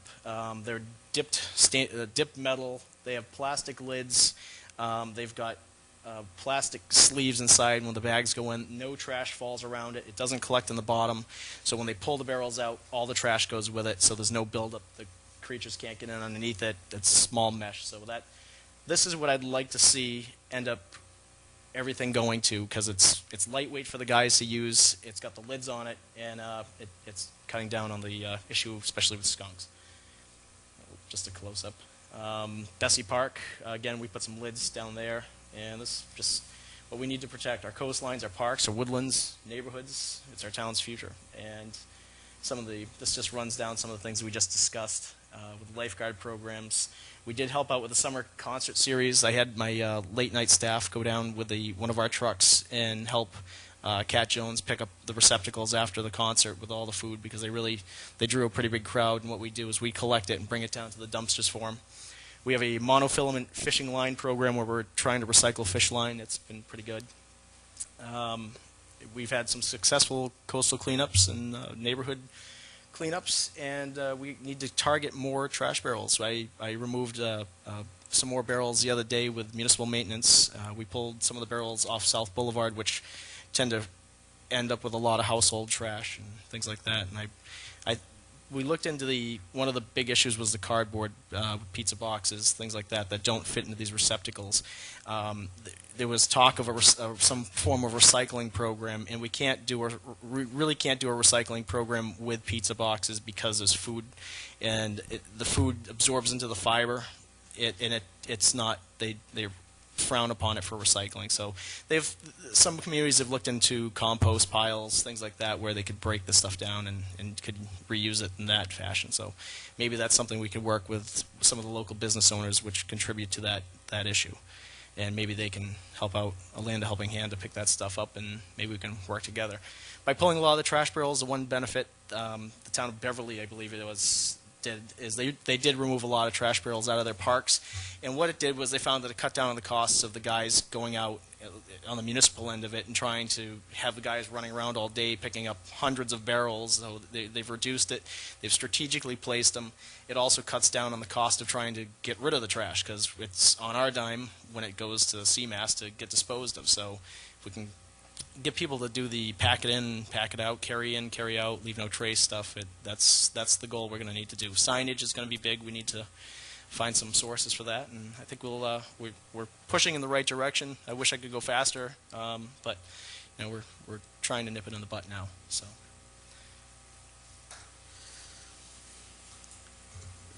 Thank you very much, Gary, for your presentation. See you right on it. Keep up the good work. And thank you. Mrs. Winslow? Thank you, Mr. Chair. Through you to Mr. Buckminster, it's great to see the covers on trash barrels. One of the things that I noticed at the beach this summer is that there's no receptacle for people to deposit their cigarettes. So what they do is they bury them in the sand. So when my daughter digs in the sand, she comes up with an ashtray. And I noticed there's not a lot of disposal around Main Street, around Town Hall. I would like to see, and they're really not that expensive, us put some of those plastic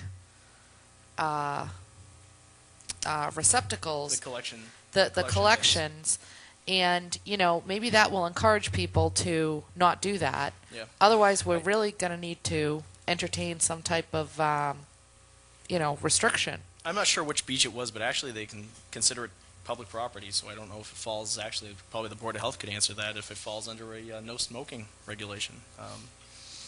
Well, Little Harbor, the Yeah. beach I go to, Yeah. but there was it was a pretty big issue this year. So Definitely. I just, it's tough trying to get the trash issue. We're going to try putting it into our rotations of trying to hit some of these key areas. The ones that we're noticing right now, obviously, is Merchants Way. It's on the streets. It's gone away from the beaches now at this point, and it's moved more inland. But under the bylaws, we have the ability to cite these people. So, we're going to try and make it an attempt in our daily routine. If we can spend a few minutes in these areas and just hang out and see what people are doing. And unfortunately, I don't want to sound bad, but we're making an example of some of the people that are littering in these public areas, and we'll hit them with bylaws and go from there. And I'm sure the police chief will be on board and his officers. And I think if we start making this known that this is a serious situation and we're looking at it, and we'll address the cigarette issue, and maybe that's something that the Board of Health could look into too. I definitely think it should be mixed into the collection of that. Well, the only reason that I really bring it up is that, and I'm not suggesting that we should make an issue out of lifeguards, chasing down people smoking on beaches and stuff, but I think that most people, if they see a receptacle, will tend to use it. If they don't see a receptacle, then, the ashtray becomes the sand, and children play in the sand. And I think that if you walked at there's a couple areas of Main Street, there's some new businesses, I guess, maybe not new, they've been there a while, but there's certain sections along Main Street where there can be 20 or 30 cigarette butts on the sidewalk at any given time. That's just not attractive. So I think if we put a couple, especially near those benches, maybe we'll, because that stuff, when it gets into the water and things like that, isn't good for the wildlife either. And all the way around. so it's honestly, I think you're doing a great job. I do think we do need to start, really paying attention to what people are doing. It happened to me again, same car that I get behind on Route 6 going past Shaw's, and during that storm last week, that rainstorm, they just rolled their window down and took their Dunkin' Donuts coffee cup and whipped it right out onto Route 6. So blatant. It's, what are you going to do? You're going to call the cops? You're going to pull them over with a citizen's arrest? Well, we've had our fair share. I have the license plate number. We've gotten to the point too where they did talk about breaking open bags and looking to see information and tracking it down, and we have been very successful with it. We had a gentleman dump a boat down in Swiss Beach, I believe it was Shady Lane, and he put all his trash into it and dropped the boat, the trailer, the trash, everything on private property. So I went down and we climbed into the boat and went through everything, and we found the owner and basically said it was going to cost him a few $1,000s unless he'd like to come pick it all back up, and he was more than happy to come back and get it. So we'll try to keep pushing. I know Dave's got some pretty big goals with the trash, and we'll try and help him out as much as possible. So it's just a team effort. That's all. We need a lot of people to get up there and help out with this. So thank you. Any other questions from the board? If not, Mr. Chairman, through you to Mr. Buckminster, how many cleanups have you participated in or your department participated in this year, Gary?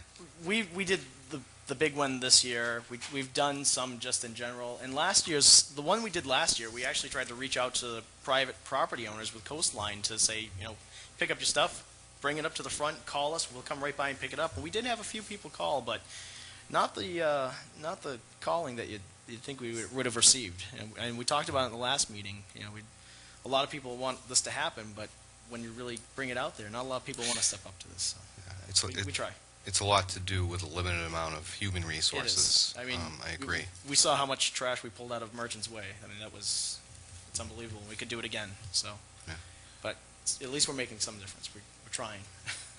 Opening up trash bags, by the way, is a lot to ask anyone to do, but it is something that's used frequently in the property management industry for the very same reason. There's some self-satisfaction when you get the person. That I do have to say that Absolutely. It's nice to finally pinpoint somebody with it. Someone once told me that there was never a stupid question, but I do have a question that might qualify, and that is the dumpster that's on the pier. Yep. How do people know that they're supposed to use that? Is it marked saying that it's Town of Wareham, please dispose of property, or please dispose of trash? No, there's a household we took the sign down for a lot of the festivals that took place later on in the season, but usually there's a sign that does state no household trash. Unfortunately, in the evening, people will swing by and throw a bag in there or two. Right. But you can't get away from it. But it is marked. People do know it, and it's the fishing boats down there use it. The Viking uses it. So there's a few people that come into it where the lifeguards use it. So whenever we pick up stuff with the guards machine, then we bring the buggy up there and we'll empty it into that dumpster. So. Okay. And we don't find that by having the Viking use it that we don't have an issue with it overflowing or anything like that. No, not at all. It's most of the time it's the fishing boats. They'll throw some bait boxes out and you get some odors out of it, but that's usually early in the season. Okay. And on the nice barrels that you did, are they marked Town of Wareham? They are not marked. It was expensive to get the plaques on them, and I didn't want to. I wanted to save the money for getting what we could get out of it. We did have 6 more lids show up, so we'll have 12 of those the full black barrels with the 55-gallon drums showing up. And then if we do receive this next set of funding, we'll probably be able to cover the rest of the town with it. Right. So, and then I would like to see it. The person that's going to be the agency that's going to be funding it. I mean, I think that's something that we should identify on the barrels that they were assisted, but we should list them as Town of Wareham. Right. And I know it sounds petty, but we have in what we used to do was we used to have a little engraving tool, and we used to engrave the property number, the 04 number into the barrel or whatever it was, so that if we found someone that had taken our barrel, I've never had anybody steal a barrel off the beach, so I'm not. This was just told me through municipal maintenance. They showed up and the lid was there, and I mean they had to unscrew it, take the lid off, and the barrel. Right. Well, those are pretty nice barrels that you put together there. So we'll you mark might them. be losing a few more of them now. I hope not. You might want to check eBay. Yeah. Any other questions? If not, thank you very much. Keep Good night. up the good work. Thank Gary, you. thank you, Gary. Mr. Chairman, item F on my list, I just wanted in your packet, you should have, and I did mention this at the second night of town meeting, before the governor was a supplemental bill that took the state's closure of their fiscal year in early October, and they set aside $65 million for cities and towns and $65 million for state agencies. Gave a report on this, and you can see that I've included in your packet a bulletin from the Department of Revenue dated October 28th, a couple days late, but additional state aid for cities and towns, of which they will bring us up to the fiscal 2011 level of funding for unrestricted governmental aid. That's an additional $121,001 of funding that we have in this fiscal year. And in your packet, I also included, just so that we're all aware, not only the numbers, but the certified advance of credit through one of our local banks that Treasurer Collector Foster has certified that we have this money. I certainly have some ideas about it. I'll be asking the Board of Selectmen for their ideas going forward. But at this time, we do have those additional funds to complement the local aid that we received.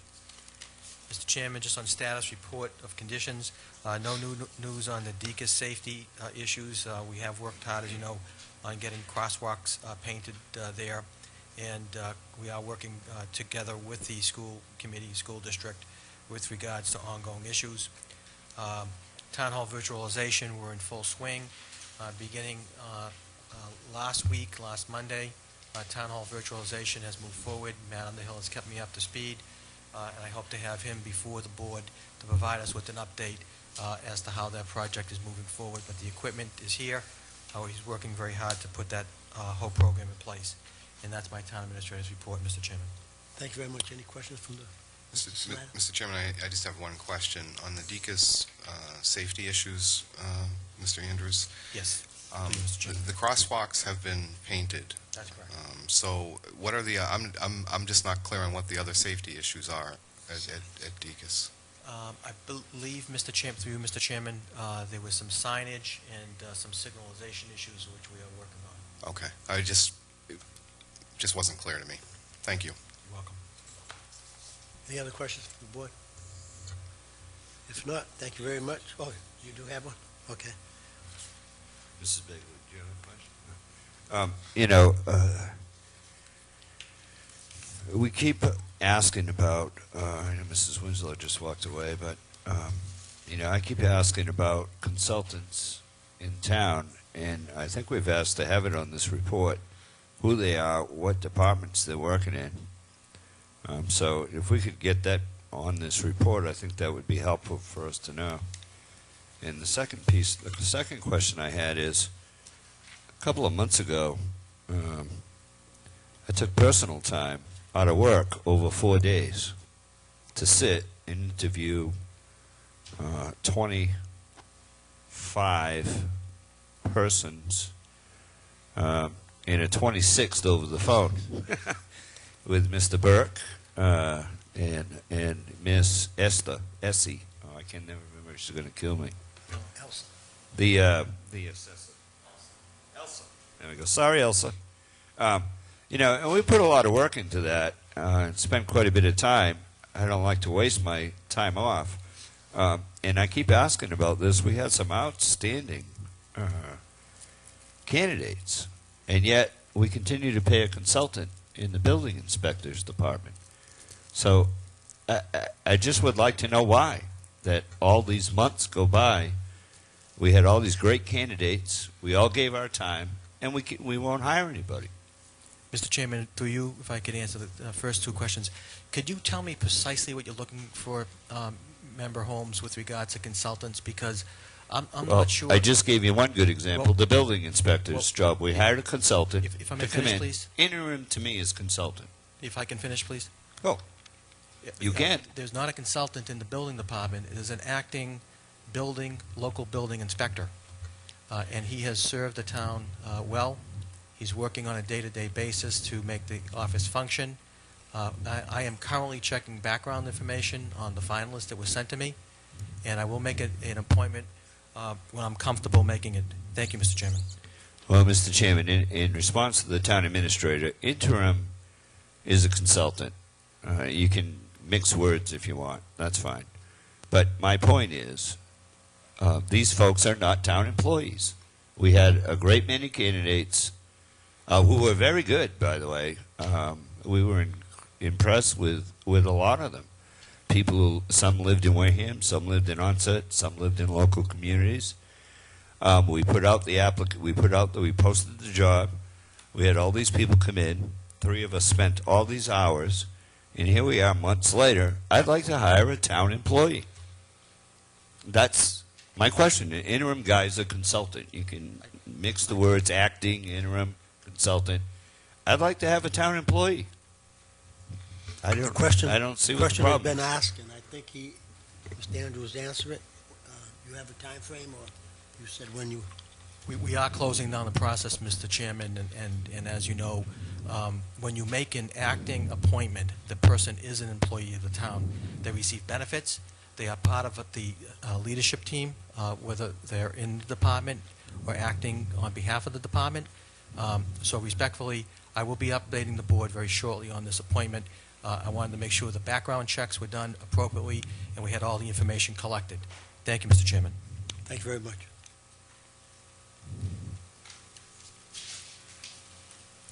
May we move on? Town business? Ready? The board, is the board discussing digital union, credit union, Bay Point right of refusal? Okay, we had put this off before. We said after the town meeting, we would have it on the agenda. It is on the agenda for the right of first refusal. We have a motion or discussion, or?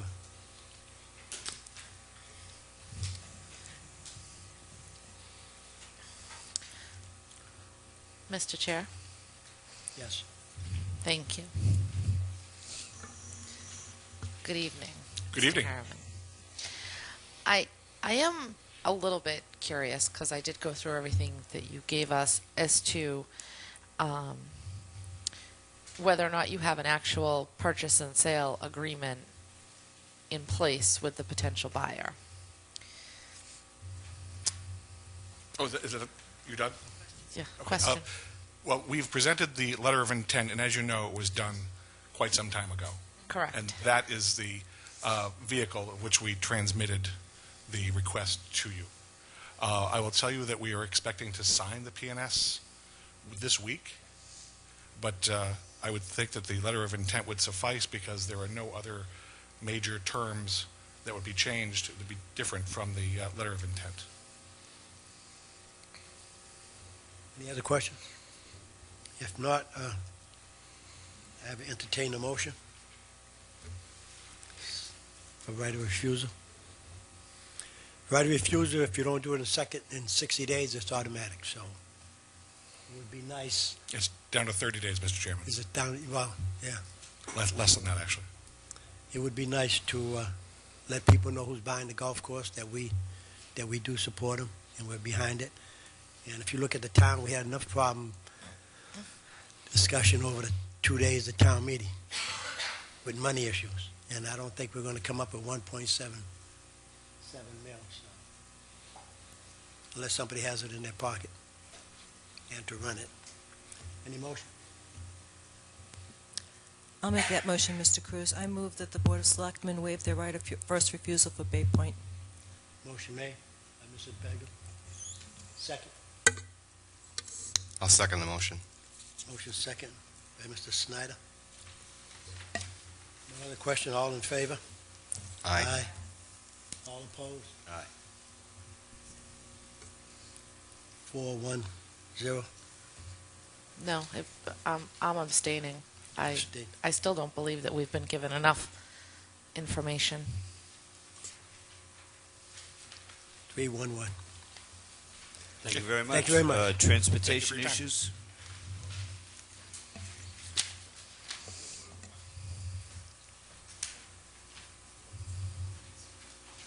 Anything on transportation? Put it on. I don't know who put it on, Mr. Cruz, but I do have a couple questions.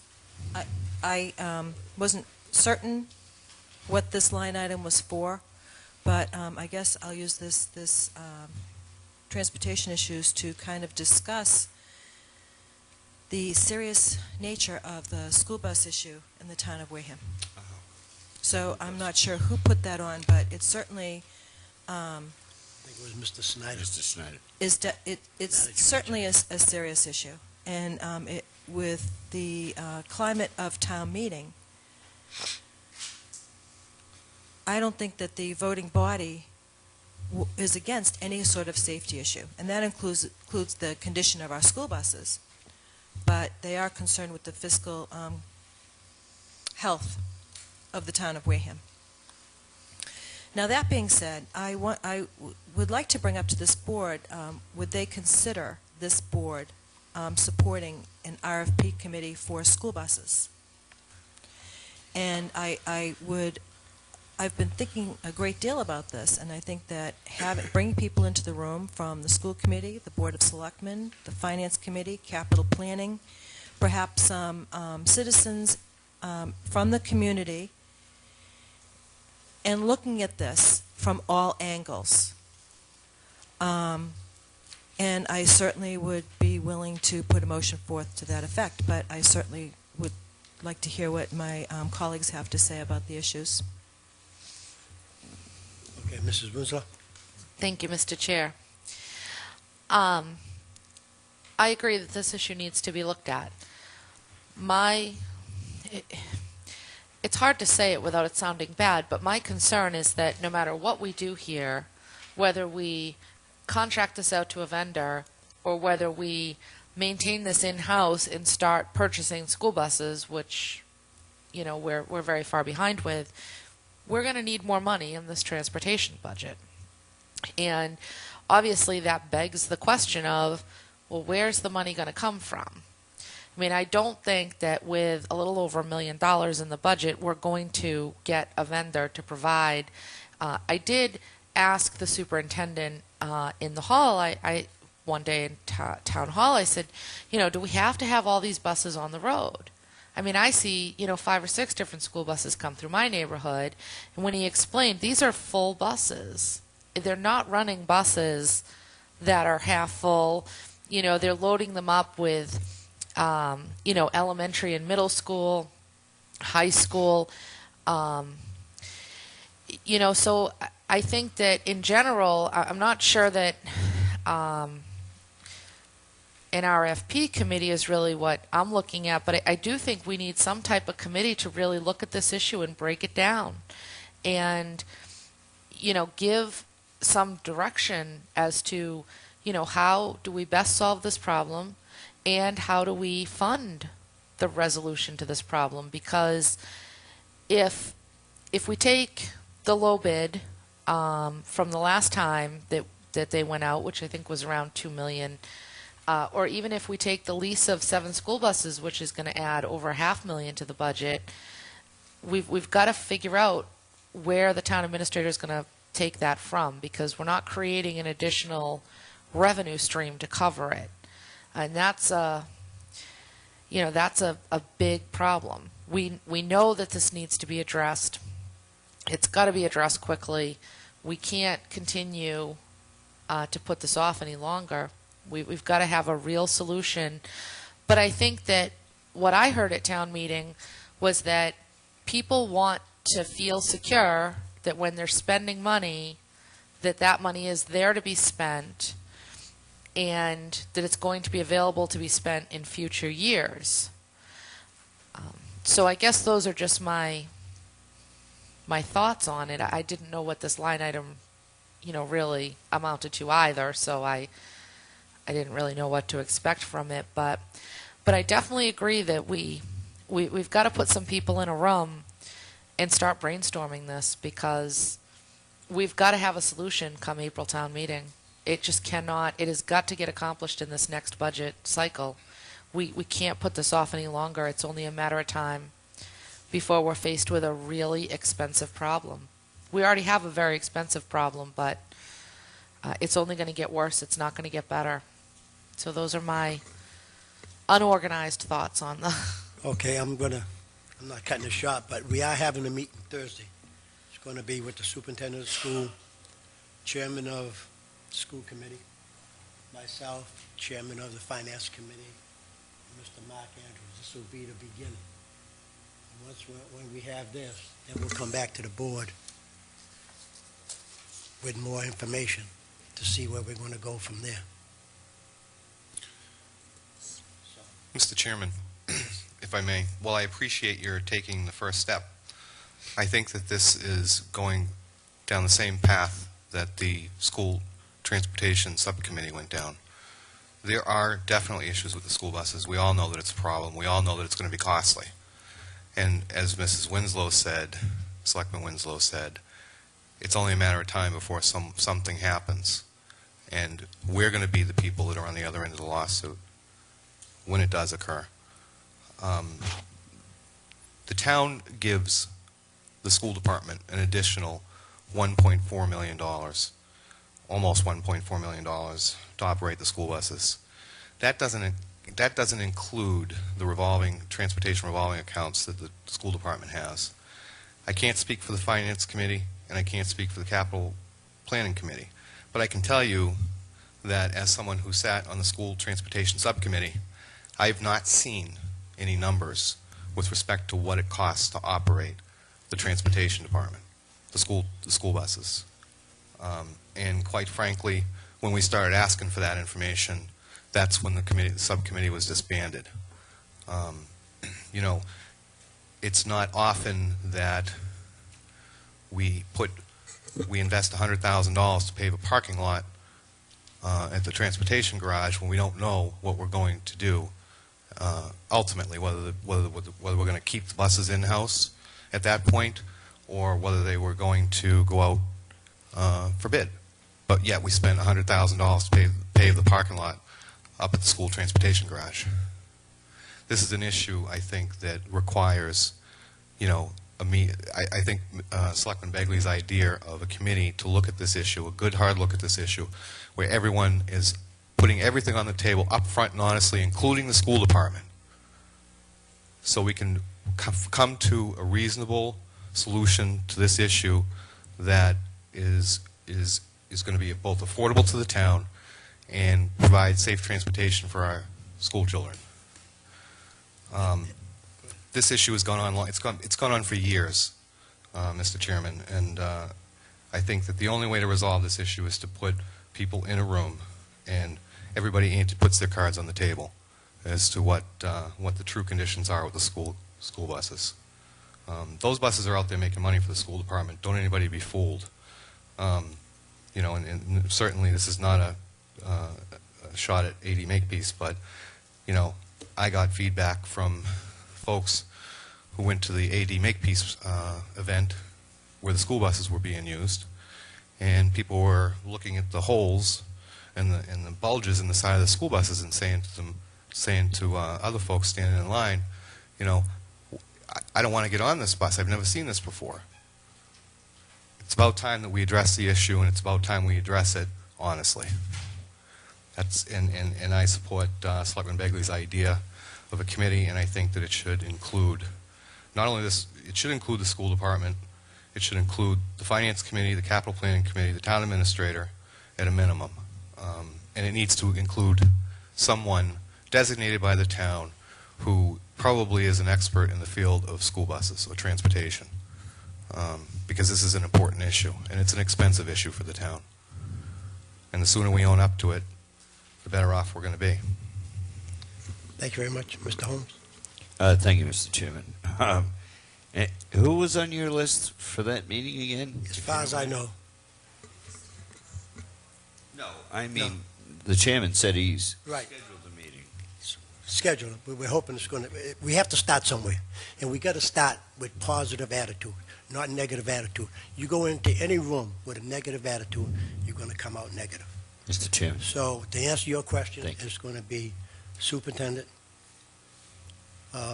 chairman of the school committee, chairman of the board of selectmen, chairman of finance, Mr. Andrews. Did I miss anyone? So that's just a start. Once we get that, we'll come back to the board,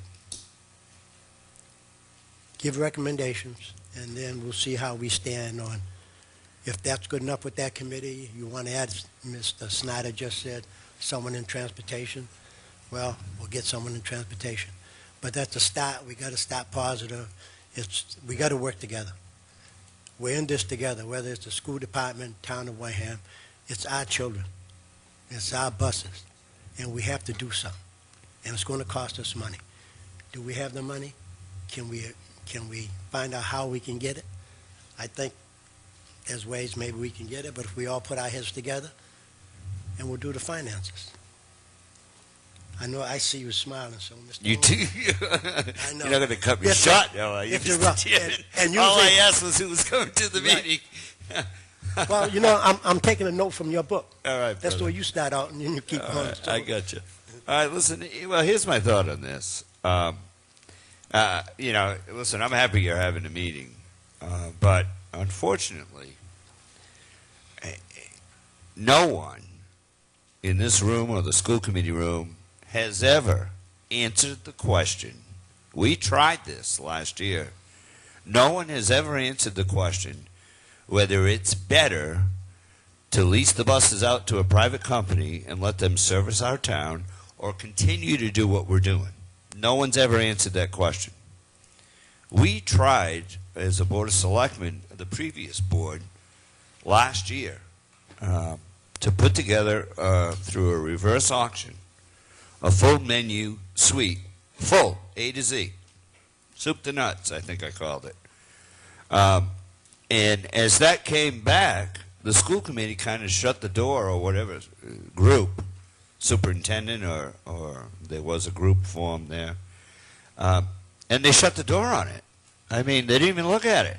Oh, we already put out our own RFP. So no one's ever answered that question. And I can tell you, what people at town meeting are upset about is, one, we're trying to get our financial house in order. But two, you got to answer the question about these buses. People are not going to keep spending hundreds of thousands of dollars on buses if it's worth putting it out and letting somebody take care of us with new buses and nice buses and the right size buses. I talked about this last year. You have big, long 50-seat buses with 6 kids on them driving through Wareham. So a private company would manage that better, saving money, right? So I'll get off of that point because I know you want to move on. But the second problem I have with this is this particular group, now I understand, Mr. Chair, and you know I respect you, there's a different chair of the board. There's a different chair of the school committee, I think. So hopefully this will come out a little bit better. But if you're going into a room, the last time that type of group met, we had a budget shortfall, if you recall.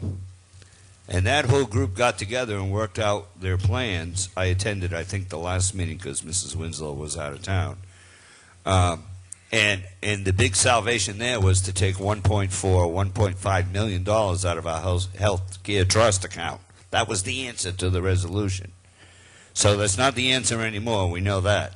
So, but I really believe that something has to be done, and maybe to take Mrs. Begley's recommendation with you tomorrow or Thursday to form this group. And I don't believe that the cast of folks on your list are the people who should be discussing this, because the chairman, the superintendent of schools has a vested interest. Mr. Andrews has a vested interest as the town administrator. Certainly you and the chairman of the school committee, I think, are fine members of that. But I think you need to get somebody who knows about buses, understands what bus transportation is all about. And I got to tell you, at this point, I wouldn't even have an issue with hiring a bus transportation consultant to come and look at what we're doing before people start making decisions about spending money on buses. I wouldn't spend a dime on a bus until we knew what that answer was, Mr. Holmes, we are not there to make a decision. We are there to discuss, and we will come back to the board. These are the questions that need to be brought up. It's not going to be answered in a half-hour or hour meeting. So we have to start somewhere.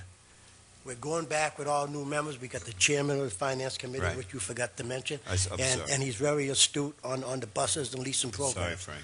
I've heard him before because I've been to quite a few finance committees, and I was with him. I went to a couple of ad hoc committees. So we are starting. You got to open the door. You said open the door. We are opening the door. We're going back. We tried it, didn't work. We're going back, and it will work. And I'm saying it will work. There's no negativity about it. We're trying to get the meeting set up for Thursday. If you have any questions, you can email Mr. Andrews or myself. Mr. Chairman, if I could, just for clarification on this, so that we're all on the same page, there was a request for a meeting because there was a failed meeting last week. People showed up at my office, and Mr. Sullivan informed the individuals that did show up that there was no meeting. It wasn't on my schedule. So Chairman Cruz is simply trying to open the dialogue. We're not going to be making decisions about things that have long-standing effect. You can go through any planning committee set of minutes for the past 2 years, and the issue of buses have come up. You can go through the finance committee minutes, and the issues of buses have come up, and I suspect for the Board of Selectmen as well. So this was the field of question. I happen to agree because of the work that Selectwoman Begley had done very early on. She wasn't even an elected member of the Board of Selectmen, and she had done a ton of work on the records keeping for inspections and the costs of those inspections. So and as well as Mr. Schneider has done fine work on that, and I'm sure other members of this board. So it's not to constitute some super committee, if you want to call it that. We are simply responding to a request to have a meeting after there was this failed meeting. And, you know, I felt kind of a bit embarrassed by it because people showed up in my office. Unfortunately, there was no meeting. So that's to set the record clear. Chairman Cruz, I believe, is acting appropriately to start the dialogue as to how best to proceed. It may well be some super committee or joint committee that makes the most sense. And I think Member Schneider and Members Begley and Selectman Holmes have made good points about this, because it is too important to rush into this. But as I have said, and I believe this, we have to start somewhere. The dialogue has to start through some type of a joint effort. Thank you, Mr. Chairman.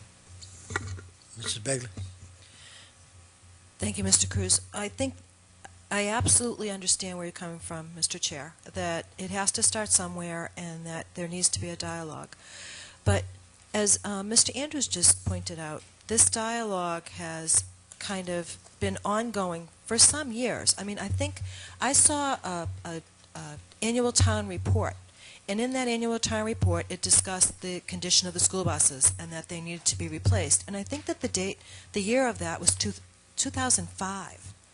So this has been an ongoing issue. And this board, certainly it's within our purview to set up a committee. And I don't see that as a negative or even hijacking anything. I see this as a very positive step in having communication, having involvement, engaging the public, because I just feel like we keep doing the same thing over and over again and expect a different outcome. So my idea for committee, which would be a transportation committee, I said RFP. It doesn't necessarily have to be an RFP committee, although it would be nice. But I would like to propose a committee made up of a member of the Board of Selectmen, a member of the school committee, a member of the FinCom, a member of capital planning, and 3 citizens at large, and have the school superintendent and the town administrator as ex officio members, and have this committee have bi-weekly reports to the Board of Selectmen, because, you know, we're televised live, and we could have a date certain for some sort of report that maybe we could bring to town meeting. So I wonder what my colleagues think about something like this. We'll go back to any business association. All of us have been in business, and we know what's going on. This is almost like a liaison or reconnaissance. We're going out first. Bring up 2005, 87, 97. That's in the past. We're here now. Things are in our lap. We need to do something. We need to do positive change. We keep bringing up the past. Let it go. We got to come up with something that's going to be good for the town of Wareham, the buses, the school children, and everything else. But So let's start. This is everyone you name here is on the committee, just about, except for the 3 at large and capital planning. They're on the ones we're meeting now. We'll meet with them. We'll come back with the board, and if the suggestion is still viable, which it will be, because we can say, hey, we're going to start a committee up. We'll go from there. But let's see what they're talking about first, what we're all talking about. Well, excuse me, Mr. Chair, I didn't mean for this committee to I'm sorry if your perception was that this was a negative response. It's not a negative response. I just feel that, and I understand that you're trying to start fresh, but to me, this is starting fresh. This board, that's what we do. We can form committees. We can qualify the committees to, this is kind of what our expectations are and what we're hopeful for, that we're going to get people in the room with positive dialogue, maybe a fresh look at this problem. So this response that I'm bringing before the board, I hope is not perceived as a negative response. That's not my intention whatsoever.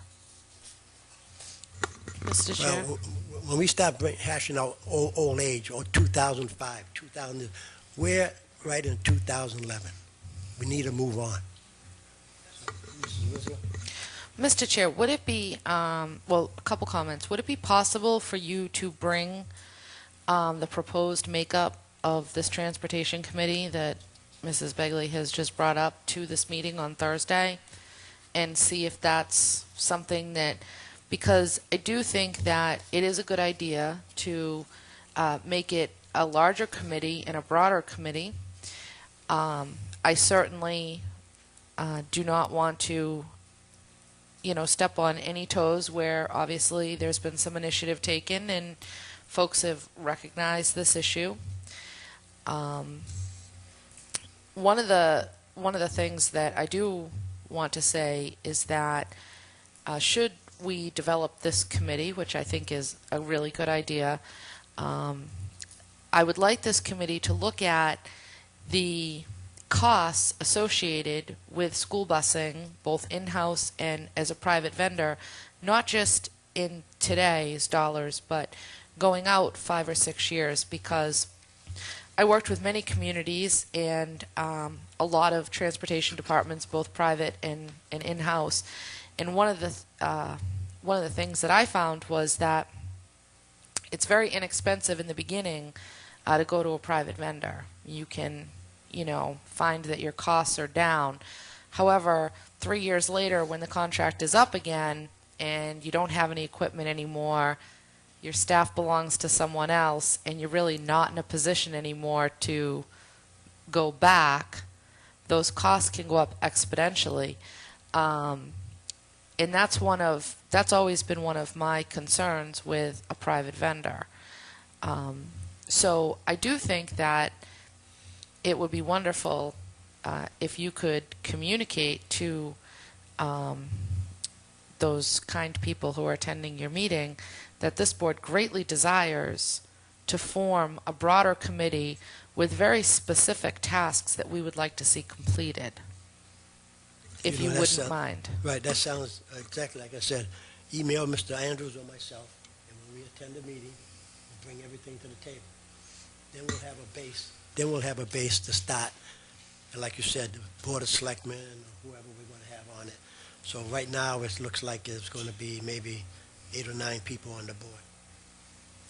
And I would like to see those at-large people really be parents from maybe the PTAs or the volunteer associations in the schools, because those are the people that are in the schools every day, for the most part. Well, I think Mr. Snyder brought up a good point. You need somebody's expertise in the field that we're entering. I don't want to. Maybe I'll bring this up. I was in a room with 5 people. I told it somebody else. All astute people, lawyers, doctors, whatever. And we had a clerk there, all talking finance. So I asked the question. And they're telling us how to run the business. How many of you own your own house and have X amount of money in the bank? We looked around. Nobody raised their hand. The only one that had the house paid for and money in the bank was the clerk. Now, these are lawyers, doctors, and everything. Now, we're asking them to run our business. So we need to make sure we have the right people in the right spot to do the right thing. Thank you. Mr. Chairman. Yes. If I may make one final comment on this issue. It seems to me that the question that everybody is asking themselves is, how many buses and how much? The question we should be asking ourselves is, what is a safe level of service that should be acceptable to the town? Because bidding out if we decide to bid out or provide transportation at a certain level of service, i.e. a certain number of acceptable failures on the inspections, because there inevitably will be, but just not the levels that we're having now. But perhaps instead of looking at whether we should be buying new buses or leasing new buses, or whether a vendor is bidding on a bus contract that requires them to have buses that are 3 years old, I frankly don't care how old the buses are as long as they're safe and they're well maintained. And that's what we should be looking at. That's what we should be putting out to bid if we're putting something out to bid. Not asking for buses that are 2 or 3 years old or brand new. And I would hope that you would take that back to the committee. Thank you. Are there any questions? Mr. Clerk?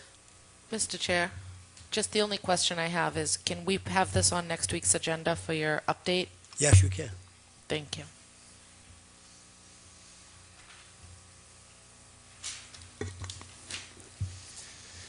Mr. that it, Mr. Chairman? We're moving Yes, on. move on. Tonight we have before us for approval of the board the social service program contracts for your signature. And I would make a motion that the board accept the recommendations from CEDAR for the social service programs fiscal year 11, grant number 00079. When these programs will begin on December 1st, 2011, and the contracts are for the Boys and Girls Club Power Hour, 2, the Domestic Violence High Point Treatment Center, 3, the Wareham Library Reading Partners Program, 4, the GATRA Supplemental Transportation Programs. Second. Motion made and second. Any questions?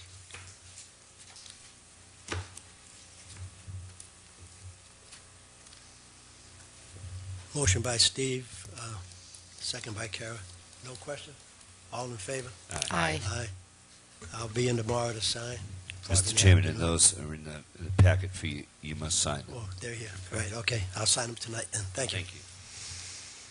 Thank you. Discussion of the next, there were some questions about when the board would be meeting between November and December Yes. because of the holidays, etc.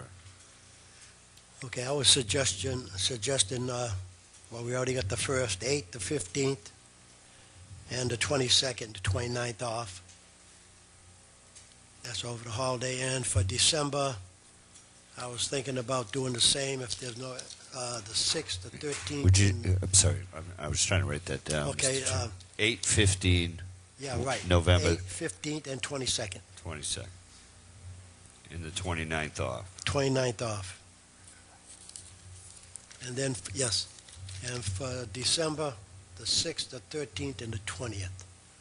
And we have the 27th off. 6, 13, 6, 13, 20,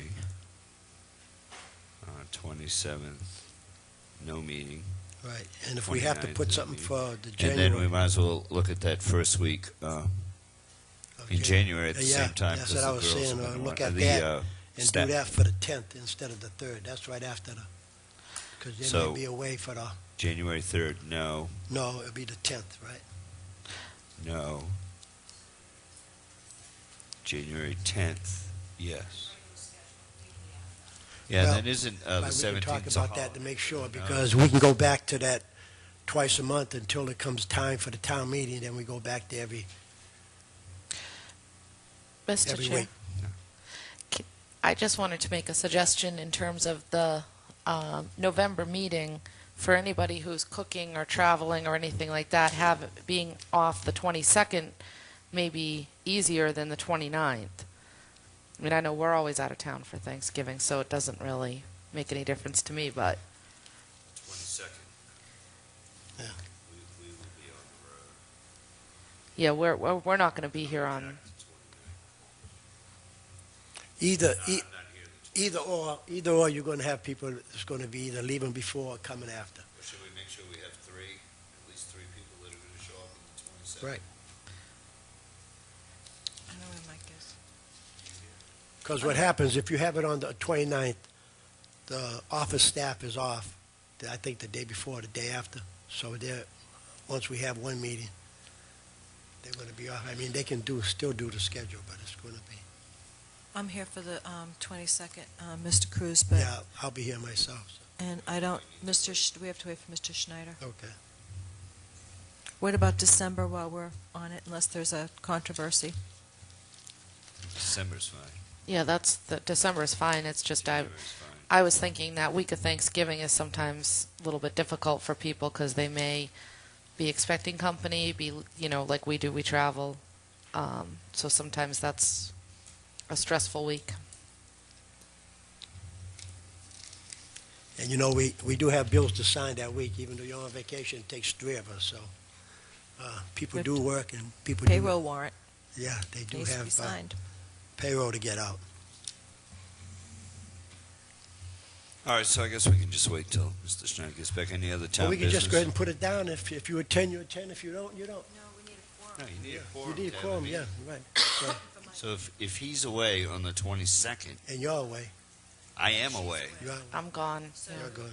So it's up to Mr. Schneider. If he Schneider. can't make the 22nd, we need to reverse And you're that. out of town on the 29th, or you coming back on the 29th? We come back on the 29th. Or we should be back in Yeah, time. I'm back that Yeah. Saturday, so. You want to just go to any other town business and wait for him to get back? I don't have any other town business. Okay, so we're going to hold off that November 22nd one and see what Mr. Snyder. Now, what about the rest of the dates? They're all right? December 6th, 13th, and 20th? Right. Mhm. And then December will be January. January will be the 10th.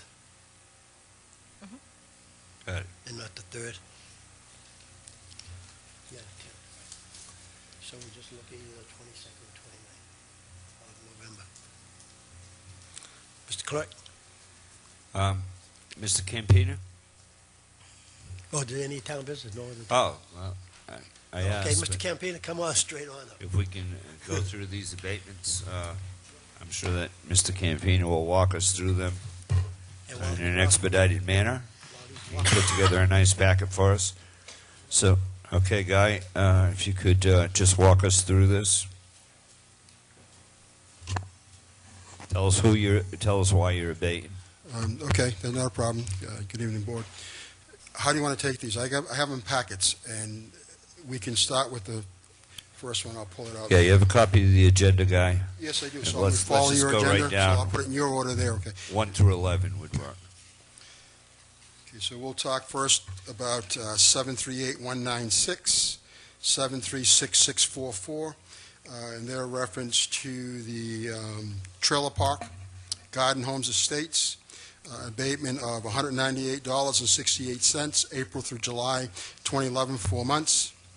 And if you go to this packet, let me make sure in the back of this first packet, dated October 19th, 2011, with these numbers here, you'll have the supporting documents, supporting data. And on the very, very back page, or the second to last page, I should say, you'll see the chart, an actual map.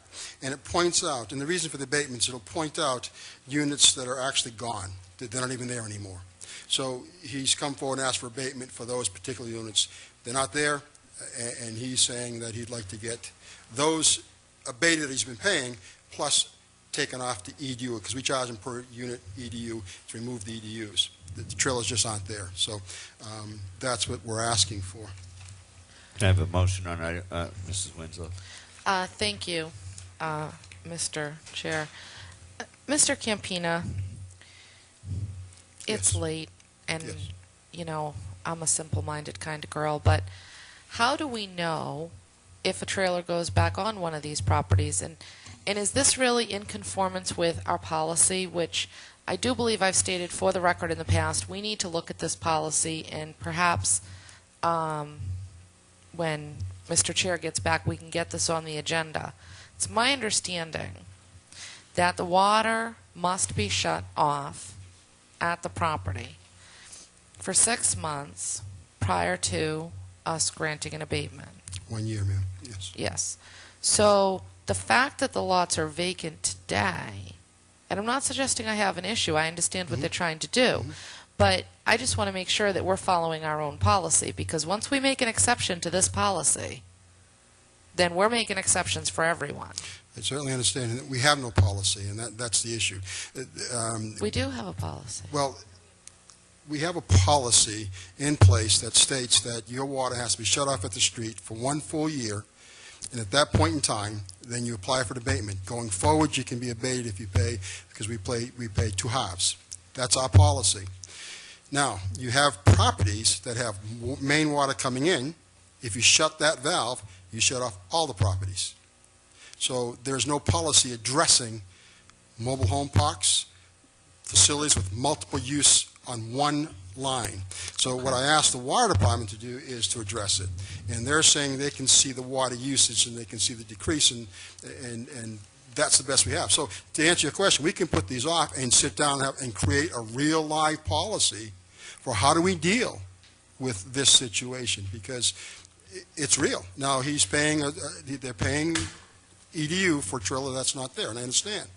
And this has been for years. I could see, but you can see on the affidavits, they've been gone for years. He's got each bill of sales, the affidavits, they've been gone for a long time. So how do we address it? And you're right. If you would like to get on the agenda, have an actual meeting about these, set some specific policies speaking specifically to this issue, then that may be the best answer. But Are they all the same situation? these two, no, they're all. These two Just here, the two, right? the two, 738-196, 736-444, and that's this packet, and that's, we can put that off. That's the mobile home park. That's what that is. I can't speak for my other, for my fellow board members, but I really think that we need to look at this and create a policy before we start granting abatements, because, Oh, Mrs. Winslow, would you put that in the form of a motion? yes, well, but shouldn't we update these two selectmen that just returned?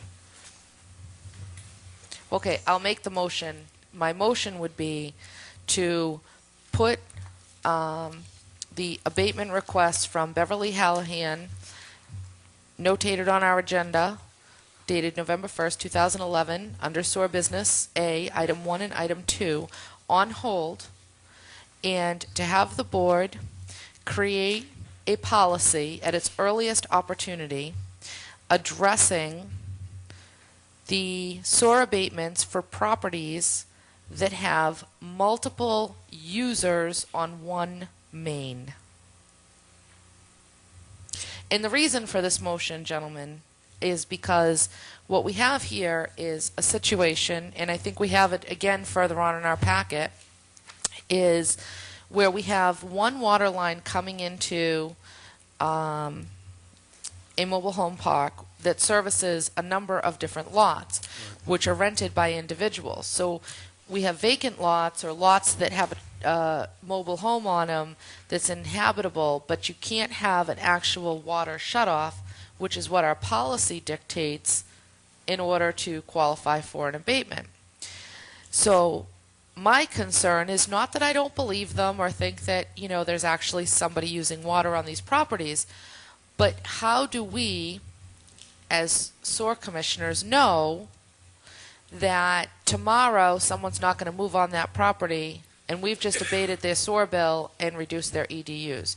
So I would like to see us have a policy, and perhaps Mr. Campina can assist us by giving us, an idea of how other sewer departments address this type of issue. We can cap the line. We can cap the line. There's a line that comes out that services the actual mobile home. In this case, if you walk the lots, you'll see there's a pipe coming out of the ground, nothing there. We can cap it. We can literally put a cap on it, secure it on the water so you can't use water. And we can also cap the sewer so you can't use that. That's possible. No, and I appreciate that, but I think that's probably outside the scope of the. I mean, those are the ideas I really want to hear, but I don't feel comfortable. Hence my motion, granting an abatement outside of our policy that we currently have. We don't have a policy in place that addresses this issue at this very moment. I'm sure there's other properties out there, especially when you have a landlord that may have multiple units. One may go vacant for a long period of time. Do we abate that sewer bill and lessen their EDU? I mean, I just think we're opening up a huge can of worms if we don't address a policy before we address an abatement. No, I So, certainly understand. My motion is on the floor. Do I have a second? I don't have a second.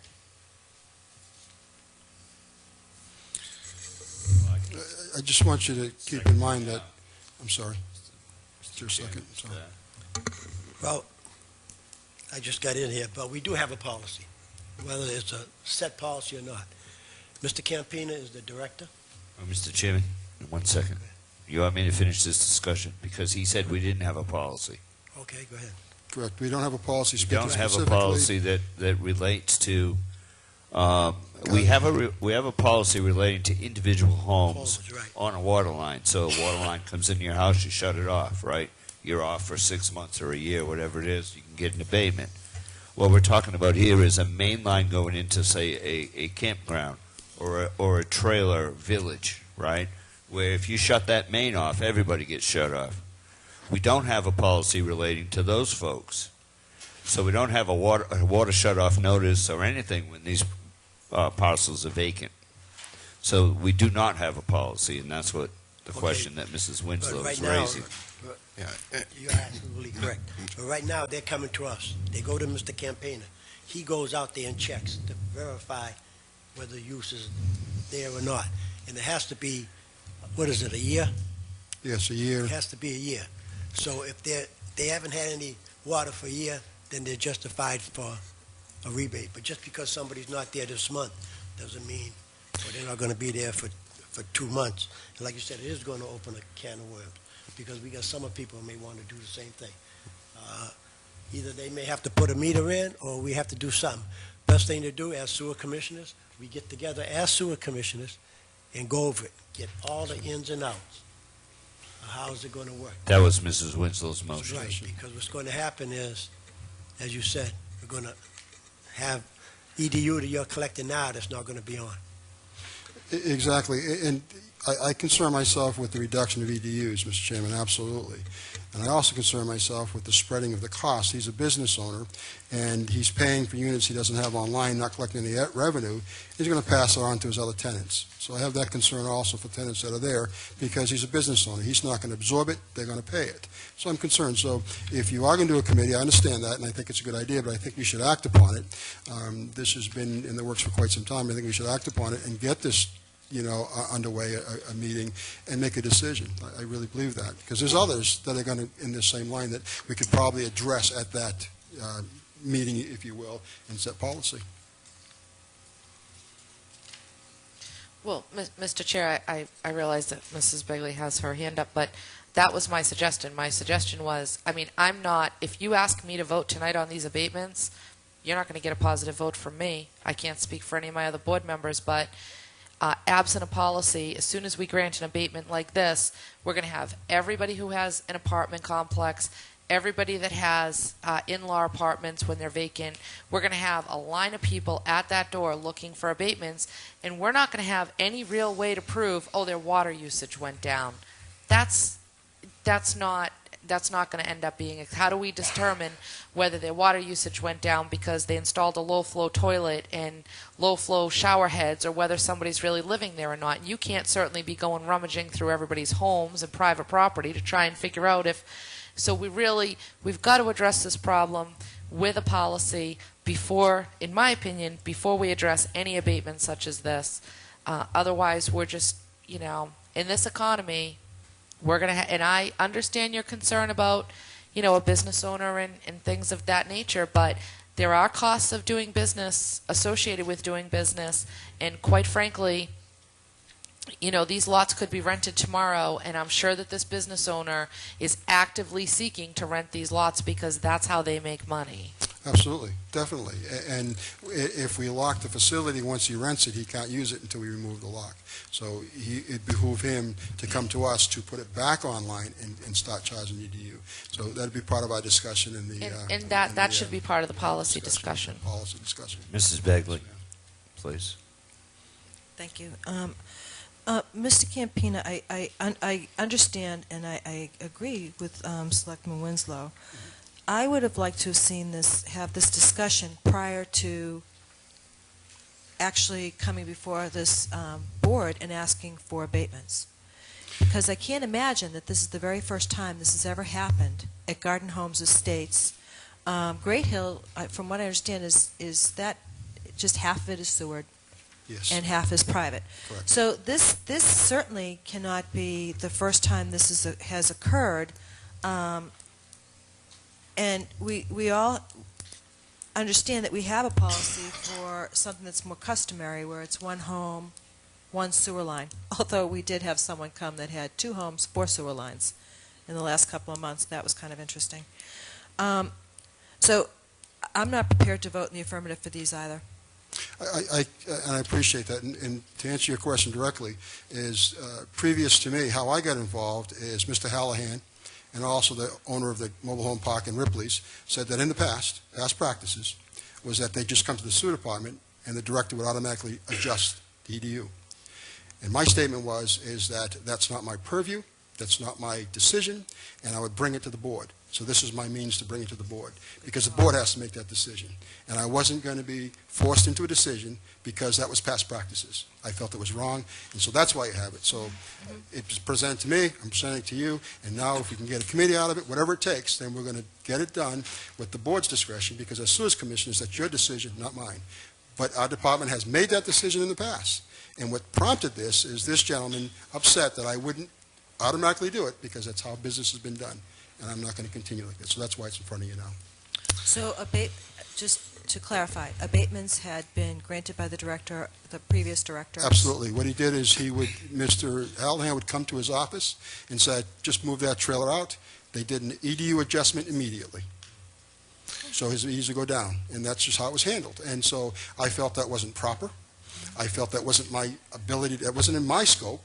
So I thought it would be the scope of the sewer commission. So my feeling was to bring it in front of you, so it'd be brought to your attention, and you can make the decision how we want to handle it, because that's your decision, not mine. I appreciate that, Mr. Campina. It's very, I appreciate the fact that you wanted to do things. Commissioners, thank you. Mr. Chairman? Yes, Mr. Schneider. Did you? He's going to handle this because I'm It's still... the same discussion. You and I were both out. Okay. Well, just based on the discussion that I've heard, I can say that twice in one night I agree with Selectman Winslow, which I think is unusual. I slipped something in your coffee. But I also, I think it needs to be looked at as a bigger policy issue also, because now it raises the question in my mind about the sewer development fee and how that works as far as mobile homes, and whether or not that would play a role going forward in this issue. That's the sewer development fee. They already have all the services there. So as the trailer moves out, the service is still available. What he's saying is that he's concerned about the EDU, because you pay an EDU for the building. They can't remove the sewer line there, and they can't remove the water line. They just disconnect from the trailer, drive the trailer out. So he's already just, paid the fees. I don't want to, Mr. Chairman, I don't want to get into too deep of a discussion on this issue, but I just do have one question then. Sure. As a new trailer is put on a lot that wasn't previously there, do we charge a sewer development fee?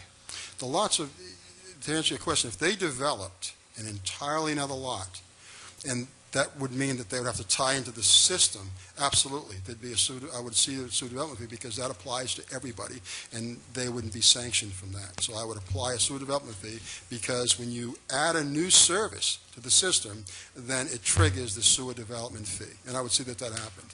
We just had the same thing on a condo that we actually come forward, created a lot of issues, but they paid the sewer development fee. So that's how we would handle it that way. So, Mr. Chairman, through you, for discussion purposes, to the town administrator or Mr. Campina, it would be possible for you to put together some sort of list of the most recent ones that occurred for us? I definitely would do that, but I would strongly suggest, in Mrs. Winslow's, Selectman Winslow's suggestion, we could do this at a round table, or however you want to discuss it. We can sit down, we'll debate all these things, throw everything on the table, and we can make some solid decisions as how we move forward addressing these, because they need to be addressed, and I provide anything you want. We just need to do it. There's a lot of little issues out there, and I think that we need to sit down and discuss them. I got involved today with a real estate transaction, a beautiful raised home in Swiss Beach, and the cottage out back, was a garage at one time. It's a beautiful apartment. Guy gets $500 a week for it. It's still on a cesspool. The buyer's buying it, and he asked me if I would waive grandfather so he could use a cesspool. Not in my purview. You've got to put sewer. I'd like to do it, but I can't. That's not my purview. You have to bring it from the sewer commissioners, and I guarantee they're going to tell you to tie in. You've made a lot of money at this, $500 a week in the summer, on a legal apartment, and I can't tolerate it. I will not continue. So the buyer was informed by me that he needs to tie in when he buys it. That's the facts of life, because what's right is right, and it pertains to everybody. So yes, I would welcome a round table. I really truly would, and we can take all these issues and we can debate them and get them, be done with them all, because we really need. Is there anything on this list, 1 through 11, that absolutely has to be done tonight? Or? Well, they don't have to be, but there's a couple that are straightforward. If you want me to take it the straightforward ones, I can do that. As an example. Mr. Chair? Yeah. Can Can we take a vote on my motion We on didn't the? have a second. I thought you What seconded was it. that motion again? Was it? Well, I couldn't. Oh, I did maybe out of necessity. Okay, And since I that walked in. motion it said- was to, would you just repeat that? Was to hold on hold. 1 and 2, Was to hold 1 and 2. 738-196 for the record, and 736-644. Right, until such time, and hopefully the time will be rather quickly, the board sets a policy to deal with the situation where you have one water line coming into a property that services multiple users. We have a second? Second. Mike, Any more discussion? All in favor? Aye. Aye. All opposed? 500. Second issue. Okay, so that takes off the table the Hallahan. Guy Marino, Sunshine, has the same issue on 2, but 1 is shut off at the street by the water department. So 1 is in the policy and 2 are not. So count number 739003. If you look at the attached letter by the water department, that particular 739003 is actually shut off at the street. The other 2, they wrote a letter saying that they know that he's not using water, however, so those 2 there will put into the same situation as Hallahan. All right, so if you could just slow down for a second, Guy. Sure. Please take these one at a time, okay? Okay. 739003, which is number 3 on our agenda, is okay? Is okay. For the that's $298? correct. Okay, I'd make a motion that we approve the abatement for account number 739003 in the amount of $298. Second. second by Kara. Any other questions? If not, all in favor? Aye. All opposed? If you'd 500. address number 4. Mr. Chair, number 4 is exactly what I said, the same Taken off. same situation, so can we just put that one on hold? Okay, so we make a motion to put on hold account number 767427 and 739708, subject to the sewer commissioners adopting a policy. Second. Second by Mr. Rizzo. All in favor? Aye. All opposed? 500. Mr. Chair, just so that the listening audience knows that the property that this board voted in the affirmative, that the unit has been vacant and the water shut off since November 19th, 2009. Yes. Thank you. 738-992, Mr. Campino. 738-992, Diane Cons, that's on the 18th. Diane Cons. No, number 5. Number 5? Oh, I'm sorry. Oh, Deborah Alfonso? Is Yeah, that- you wanna go there? 736367. My Just get the right apologies, packet. I underlined I it. just want to make sure I get the right packet for you. That's the one I dated it October 18th. Okay, let's go down. Deborah Alfonso. Mrs. Alfonso's water's been off since 2008, but because the policy says she has to officially shut it off, and by the water department, which she did, but she just brought it to our attention. So I can only go back a year, so she's only entitled to 298. But she was really off since 2008, and I can't help her. I can only give her 298. So. She falls within the policy. Oh, she falls well within it, but I So I can't. make a motion that we approve account number 736367 in the amount of $298 rebate. Second. Motion by Steve, second by Kara.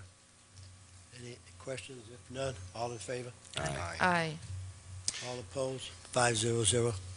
Okay, 738-992, Mr. Campino. This is not an abatement. We're just simply asking to put this account on hold. She's demolished the buildings, and there's no water. The water's shut off, and we need permission to put this account on hold so we don't charge her any more EDUs in the future. So Okay, I make a motion that account number 738-992 be placed on hold. Second.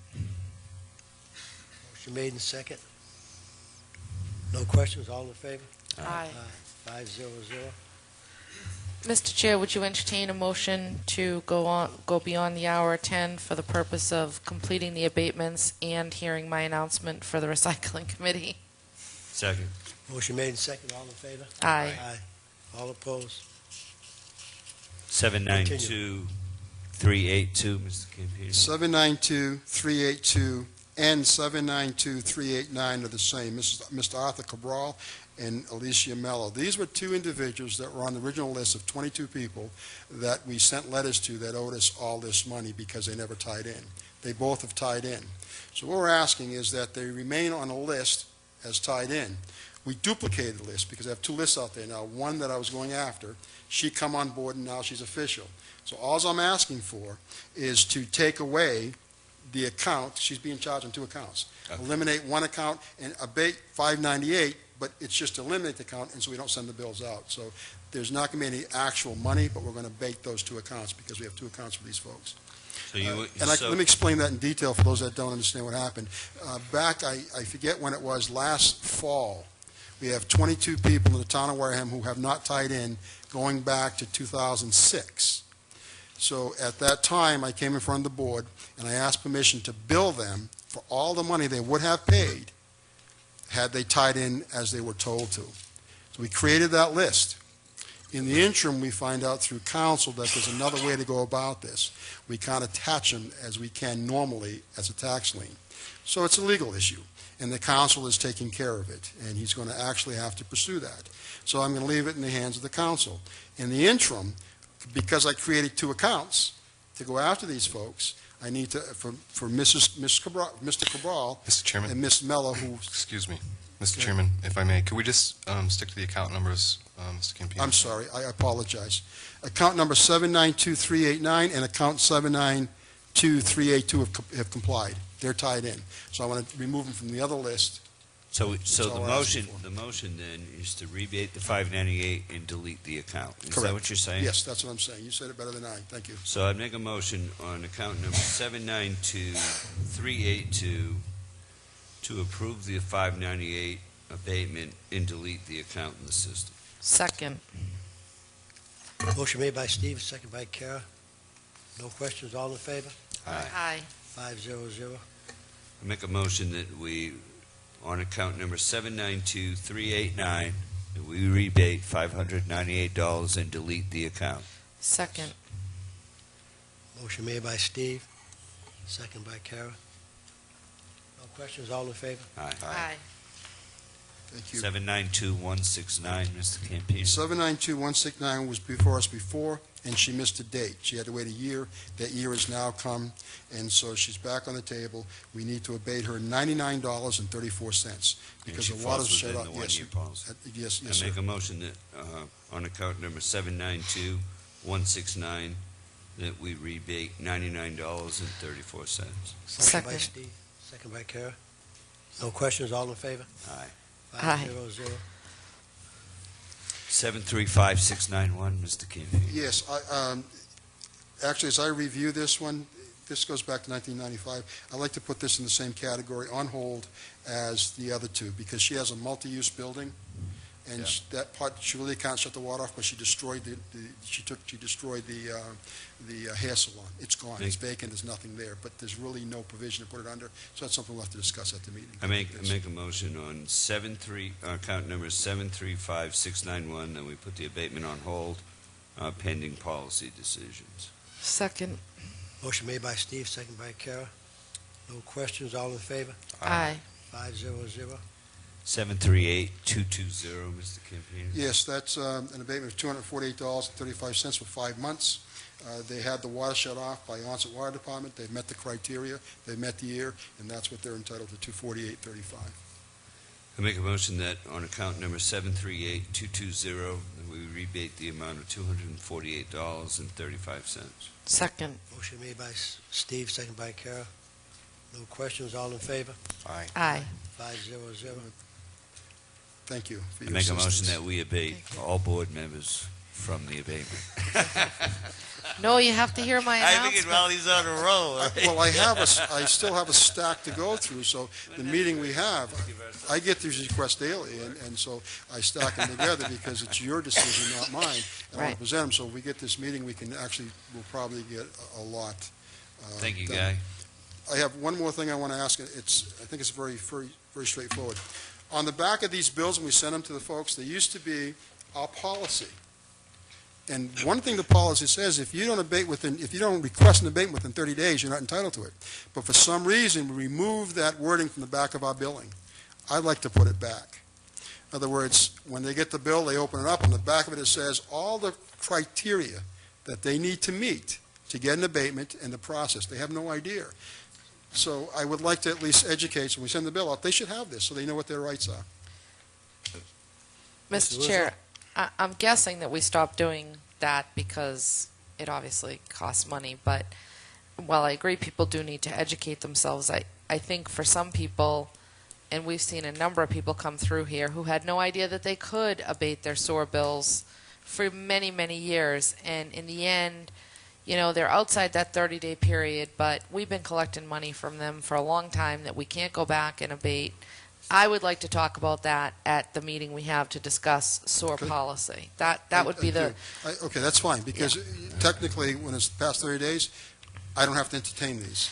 And Well, if they and know I- the facts, then it's their Chair, obligation to know the facts. they've gone off the farm. Yes, we're off the farm, and we're outside my I was motion. going to say, what was the motion? We're outside the motion. My motion was simply to finish the abatements and listen to my recycling announcement. I apologize. No problem. I apologize. We have to vote on the holidays too. I do want, Mr. Chair, if I can make my announcement I want to apologize to Marilyn. I thought that I had forwarded this to Steve. I have a new phone, which I got to admit, I'm having a very difficult time learning how to use. America Recycles Day is Tuesday, November 15th, 2011. To celebrate this day, the Wareham Recycling Center, located on Plymouth Ave, East Wareham, will be open from 12 p.m. to 3 p.m. We encourage recyclers, and especially new recyclers, to come and visit. There will be prizes and a raffle. Love those. To help in finding the center, look for the green helium balloons. And we will make that announcement again next week before November 15th. That in? One more thing, if you don't mind. This is historic, I understand. And I don't have all the information. But the Wareham varsity girls volleyball team has made the playoffs. My understanding is the first game is Friday night. I don't know where it is, and I don't know, I believe it's at 7 p.m., but they were still waiting for their opponent. So please, I know we went crazy a couple of years ago, and I don't want to put any pressure on the girls, but we went crazy a couple of years ago with our basketball team. Does anybody here know? No. Okay, it's Friday night at 7, and maybe we can, if I hear something tomorrow's Wednesday, I'll send Mr. Andrews a note. Maybe we can blast it up on the website. And if you're around Friday night, 7 p.m., I don't know if it's here or on the road. It's the best I can do. Thank you. I hear a motion. Well, Mr. Chair, we have to vote on that November I date. thought the recycling was the end of this motion. Mr. Schneider, are you here on November tabled that. 22nd available to come to a meeting, or is the 29th better, November? The 22nd, two of us are missing already. It's the week of Thanksgiving. Tuesday before Thanksgiving. Ellen and I will be here. The Up to 22nd. you. 22nd or 29th? Okay, so we'll do it 22nd. 22nd. There you go. You got your three. Okay, now can we hear a motion? Motion. Motion to Oh, adjourn. motion to adjourn? Okay. Second. Second. All in favor? Aye. All opposed? We have paperwork to sign, Mr. Holmes?